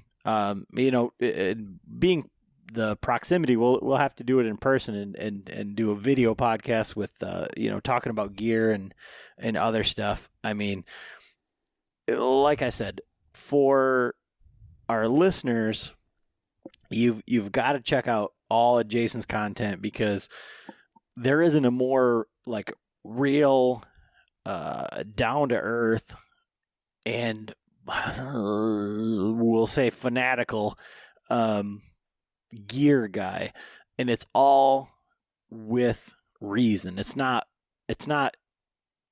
sponsored by anybody. Nobody's telling him we'll give you this money to talk about this. And most of the time, he's telling you not to buy stuff, and he's telling you to put your money where you need to. And I think the number one thing on that podcast was don't buy anything until you buy an out-of-state tag or tags for your state and overtime, vacation time. Yeah. Yep. I mean, Yep. that's the most, I mean, and that's incredibly powerful for people that think that, I don't know what sick fanatic bibs cost or whatever, but it's like a $700 pair of pants. That's a lot of hunting time. So, yep. I actually bought a couple years ago. I bought a pair of Sitka Timberline pants. They're the only advanced technical hunting pant that I own. And I own a Kuiu vest too. I own a couple pieces, but they're again strategically purchased for a reason. But like, give you an example, those pants, I've never worn it. I've always hunted in just regular cotton, cargo pants. That's what I wear. And they work for me, and I don't worry about them. But I bought those because the first time I went to Kansas, there's all these deep 10 or 12 foot deep river cuts, like these little channels that come off of the rivers, and they're dry, but you got to get down. You have to get down them, and they're undercut. So you're basically sliding down on your butt, and then you're crawling and climbing up on your hands and your knees to get out of them. And I was so tired of my knees and my ass being soaked from doing this stuff all the time that's why I bought a pair of Sitka Timberline pants, because they have waterproof knees, waterproof pants. Because after 2 days into my first trip there, I wore my I've always been a big fan of high quality rain gear. So I had First Light, a Kuiu shoe catch jacket, and First Light Boundary Storm type pants with me. I wore those pants every single day for the rest of that hunt to keep me dry from that. And as soon as I came home from that hunt, I looked and I bought a pair of Sitka Timberline pants. I only wear those pants when I'm in Kansas, and I wear them because I have to slide down these hills. I'm a short guy. I'm only 5'6". I mean, if they made boxers 3 inches longer, I'd have to wear them as pants. So for me, trying to slide up and down those washes and deal with that, I was, always had a wet butt and wet knees. So those Sitka Timberline pants, they solved that problem for me. I would have never bought them and paid I didn't even pay $230. I got them on sale because they were a closeout Moss model, but I would have never paid that much money for them if I didn't need to have them. I went 25 years of hunting without needing them. As soon as I needed them, I bought them, and I bought the best possible option that I could get for it. Same with a pack, like your Exo pack, until I needed to have a high quality pack to be able to pack meat out. I didn't care and didn't spend the money on it. But once I started boning deer out in the field and packing them, I wanted the best for me, my highest capable, most durable, longest lasting pack that I could have. And that's what I bought. So, buying gear is good, but only buy the right gear and when you need to have it, not because your buddy does. All right. Yeah. I mean, if I bought all the stuff that I buy and the stuff my buddy does, my wife would kill me, because John Right. has all the expensive stuff and I have everything else. And it's the same amount of money. Don't get me wrong. Right. But I feel like I literally have to try it. But like I said, I just really appreciate you taking the time and coming on with us tonight. One of the things we always ask, and I think we dropped the ball in the last one, is we ask, what is your bow setup? That's kind of John's. I asked him last time. We talked about his arrow weights and stuff. I mean, for a traditional guy, it's a little weird. Yeah. Because you could tell us that you were shooting anything and we'd be like, oh yeah, awesome. But, what is it that, what's the bow that you're shooting in your arrows, arrow weight? And are you shooting carbon, wood arrows? Yeah, we did talk about wood arrows. And then what I want to know, and maybe our listeners want to know, but like I said, I don't really care. I want to know. So we're going to educate people. What's the difference between longbow, recurve, reflex, deflex, all this type of stuff? So what are you shooting and kind of go into that sort of side of it? Okay. Well, I shoot what's considered a hill a hill style longbow or a American semi longbow. My bows are basically, they are still laminated, so it is a core wood and a limb wood and then fiberglass front and back, like a lot of your traditional bows are. But my bow is 100% straight, top to bottom. There is no reflex, no deflex. There is no locator or dish to the handle. It is a straight broomstick handle. It is a standard classic, like Howard Hill would shoot longbow. And I had mine made by Steve Turre over at Northern Miss Longbows. I've shot a lot of bows, but I met him and had my first bow made by him about 6 years ago, and now I own, I think, 5 bows of his, 5 or 6. And I love his bows. They're the best bows I've ever shot. And so I have him build them. And I shoot, like I said, a hill-style bow. My bow is 57 pounds at my 26-inch draw length. And I make my own strings. And my arrows, I do shoot carbon. I shot wood for a lot of years. I love wood arrows. And you can even get a wood arrow that's more durable than any carbon arrow you could ever be or could ever find if they're built right and footed right. But wood arrows require a major time commitment to make them and do them. So I don't shoot. I haven't shot wood in quite a while. Actually, I haven't shot wood in about 18 years because once we had kids, was where I just never found the time to make them anymore. So I shoot carbon now. But my arrows are 725 grains out of a 57-pound bow, and I custom make my own double inserts. I take 200 grain brass inserts, and I take one of them, and I use my grinder, and I grind the lip for the front of it off so that I can turn it around and put them back to back. And then I stick a finishing nail in there, pound it down to lock them in together and glue them together, and I stick that whole 3-inch long 200 grain insert into the shaft. And then I use a steel 100 grain broadhead adapter and a 150 grain Magnus 1 2-blade 1.5-inch wide broadhead. So I got almost 31% forward to center weight, and it's 450 grains up front on a 720 grain arrow. That's impressive. Yeah. The arrows matter. For a traditional guy, we can't tune our bows. And we also don't shoot far distances. So for us, it's all about, and also they're slow. I mean, my bow shoots so slow that if I take a 30-yard shot at a 3D range, if nobody else is around and I shoot and let go of that string, if I don't like where the arrow's heading, if I got my Nikes on, I can run down there and catch that arrow before it gets to the target. So we need the penetration, we need the power, we need the momentum. And it's funny because, I can't think of actually that buck I killed in Kansas because I went through I hit him and then I stuck in his elbow knuckle on the other side on exit. That's what stopped it. But other than that, I don't think I haven't. I can't tell you the last time I didn't blow through an animal, with the arrow sticking in the dirt on the other side. That's 57 pounds with a little 26-inch draw. My draw is so short that I could probably take the limbs off of a crossbow and just get rid of the stock and shoot it like a recurve, So it's, so that's the setup. Now, as far as difference in bows, what separates a recurve from a longbow is on a recurve, the string touches the back of the limbs somewhere along the route. Okay, so like on a recurve, how the string comes up and hits it on that curl right where the limb tip curls, that's what designates it as a recurve, is the string comes in contact with the limbs before it reaches the knot points, on there. So that's technically the legal classification. But recurves are very nice, but they're very springy feeling, and you feel the limb tips open, you feel the main limbs bend, and they're also a very easy transition from compound guys because you do usually shoot. Most recurves are set up with the same kind of a almost, I call it like a pistol grip, like you have on a compound bow, and you have that bigger shelf, and you have that real big sight window, and so they're very easy transitions from a compound to a recurve. And they're solid bows. They're rock solid, and recurve is usually a little faster than a longbow. There are exceptions, but typically speaking, they're faster.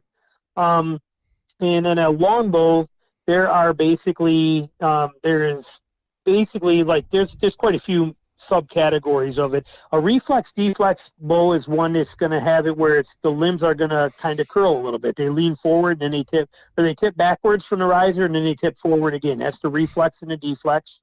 And that's designed to give it a little more speed to it. You're going to have a little more speed out of them.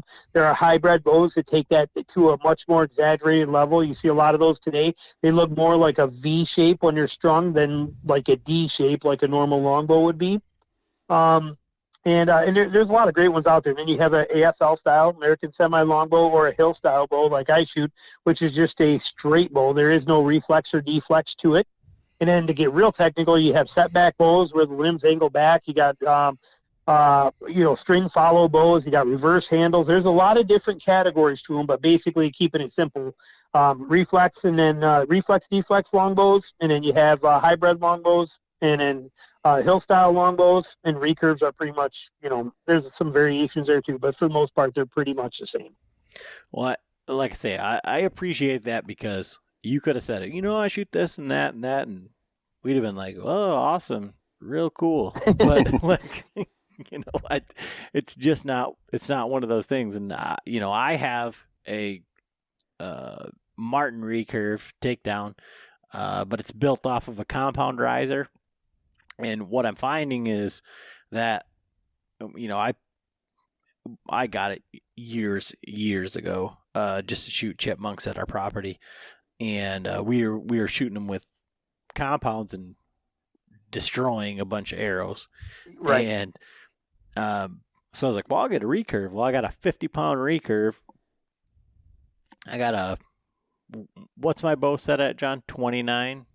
Yeah, 29 inch. I got 29-inch draw, and this is 50 at 28. So I drew this bow back the first time, and I shot an arrow in my backyard, and it blew right through my picket fence. And I was like, whoa, this is not exactly what I expected out of a recurve. And, this is like a legitimate bow, but the Martin Jaguar happens to have a compound riser that's had limbs built for it to be a recurve. So shooting it off the shelf, I'm gonna have to build a. Yeah, you pat it. Yeah, and I don't know anything about that. I didn't even know anything about that. I put a whisker biscuit on it, and I've just been shooting it that way with my compound arrows, because, like I said, I just want to shoot chipmunks and red squirrels, and I really enjoy shooting it. It's, I would say, 100% more difficult than shooting any compound that I've ever shot.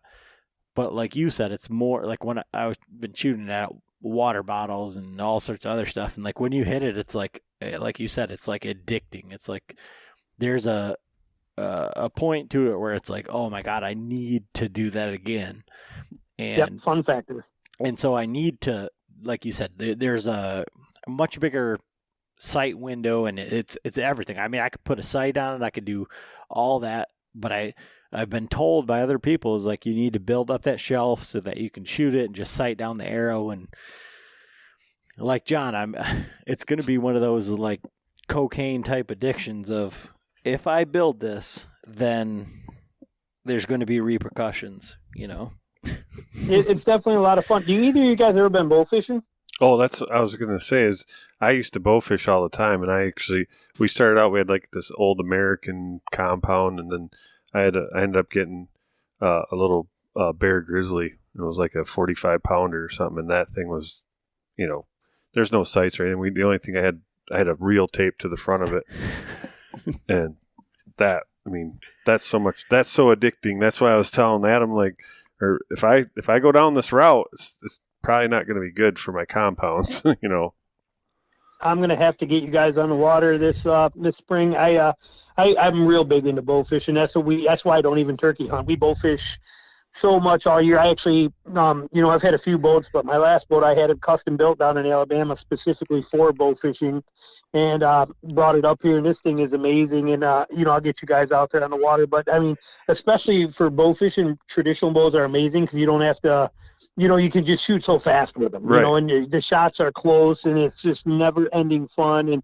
I got tons of bows. I got all kinds of right-handed, left-handed bows. I got reels. I got everything. I'll have to get you guys out there and give that a shot. You do it at night in the dark. You're out there on the water. I got, lights, generated.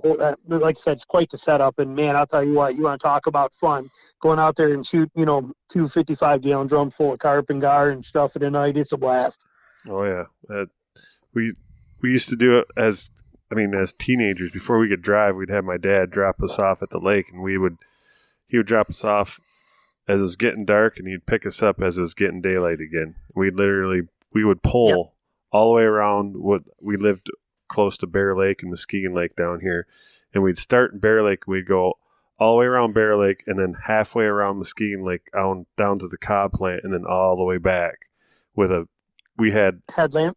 No, we had what we used to use was we had a 2x4 stuck up in the front. We had an old V-bottom boat that we got from my grandma. Okay, yep. And we'd stick a 2x4, and then we had a nail on it, and we'd have a lantern up front. But then we'd have to tape. Like one of the first times we did it, we almost lost the lantern because we burned right through the freaking 2x4. So we had to wrap the 2x4 with tinfoil.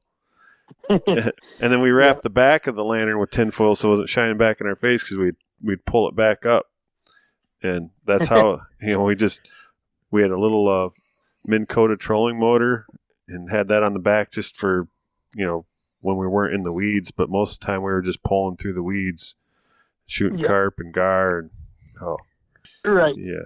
It's a lot of fun. There's no doubt about it. And you don't need a lot to do it. Like you said, any bow will work. Just need a reel on the front. I mean, heck, my first bow fishing boat I did was a canoe, and I stood in it and floated down this river standing on it. And I only fell 9 times. And then so the next day I wanted to improvise. So I took, like you did, I took a 2x6. I C-clamped it to the gun rails across that thing sideways when I got out there. And at the other end, I took an old Coleman cooler, and I duct taped it shut, and I screwed right through the 2x6 into that cooler. So it was like a little outrigger 3 feet out there, and that stabilized me.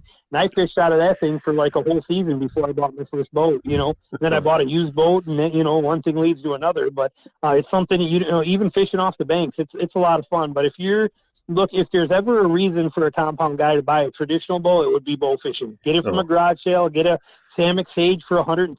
That Sammoc Sage bow that you can get is probably one of the most underrated bows in the world. That thing is phenomenal. We have 3 or 4 of them here. Both kids have one. My wife has one. We got spares for other people, but that bow is awesome, and it's $140. And if you want heavier limbs, they're $40 on Amazon. The thing's just incredible. Take down and everything for a dirt cheap price, and a real good bow. But bow fishing definitely the way to go for if you're playing with a traditional bow. That kind of calls for it. It's a lot better shooting fish with a recurve or a longbow than it is with a compound. Oh yeah, 100%. I personally will take you up on that offer, and whether. Oh well. I'm definitely. John. Yeah, you'll have a blast. It'll be an absolute riot. Like I said, just don't put me on the bass. I'm a bass slayer. I mean, it's just what it is. Oh, big fish. I couldn't hit the carp. I can tell you that. Those are usually really big. But carp are big. Well, they got a lot of goldfish on the bay, and it's funny because my daughter has this obsession with shooting goldfish. And it's we'll see a goldfish, and it's in 8 feet of water, and the thing's about the size. It's the size of a freaking goldfish. And I'll have to keep spinning that boat around while she shoots at this thing for 45 minutes straight. And it just sits there. It's come on, now. Let's go on to some other fish here. Oh yeah. Oh man, like I said, I could talk to you for hours, and I can't wait to do this again in person to talk about gear. But it sounds like the next podcast may be a bow fishing podcast, and I really can't wait to do it. Where can everybody follow along with everything that you're doing, and if they want to buy the course, how do they go about doing that? Everything is on, as far as the courses and the podcasts, you can find the podcasts on iTunes, iHeartRadio, all that kind of stuff. I think I'm on Stitcher or Spotify. I don't know. I haven't paid attention to those platforms in a while, but iTunes, iHeartRadio, and then all my podcasts are also on my website. If you want to download them and stuff, TBW Podcast stands for Traditional Bow Hunting Wilderness Podcast. TBWpodcast.com is the website. The courses are on there too. I have 2 courses. I have the bow hunting course, and I also have, if anybody's interested in, getting ready to buy a new car or a new truck or a new side-by-side or boat or anything like that, I have insane mad skills at getting the absolute best price on all that stuff. And I actually have a course I put out that'll teach you how to, just save incredible money. I only launched it 3 weeks ago, and there's about 40 people in it, but already since I've launched it, and 3 weeks ago, I've had 4 people already that have bought new trucks with it that have saved over $15,000, over 10, over 20% on each one of their trucks they bought. So that's out there. That's courses on the website. The videos I'm a little slow at putting on the website because I got to do it manually. So for the videos, just go to YouTube and search for Traditional Bow Hunting and Wilderness Podcast. You'll find my channel right there. But I do eventually put them on the podcast. I'm just pretty slow. I think I'm about 3 months of videos behind right now because it's just a pain in the butt to load them, or, load them and label them and do everything on that actual website. But everything else on the website, tbwpodcast.com. Videos, hit YouTube, search for Traditional Bow Hunting Wilderness Podcast. Well, I mean, this is a lot of fun. I drag John into these podcasts, kicking and screaming. I tell him this is this is when it's going to be. You show up and we'll do this. You impart your knowledge and I'll impart my people skills, and that's kind of how we do these. But this has been a lot of fun, and I do really appreciate it.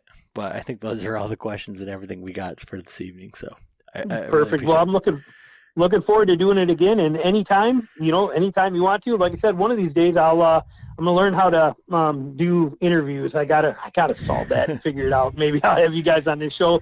Maybe once we get you out there on the boat, we'll bring you on and you can talk about your bow fishing experiences and stuff like that too. So that'll be perfect, man. That'd be great. Awesome. Sounds like a plan. All right. Thanks.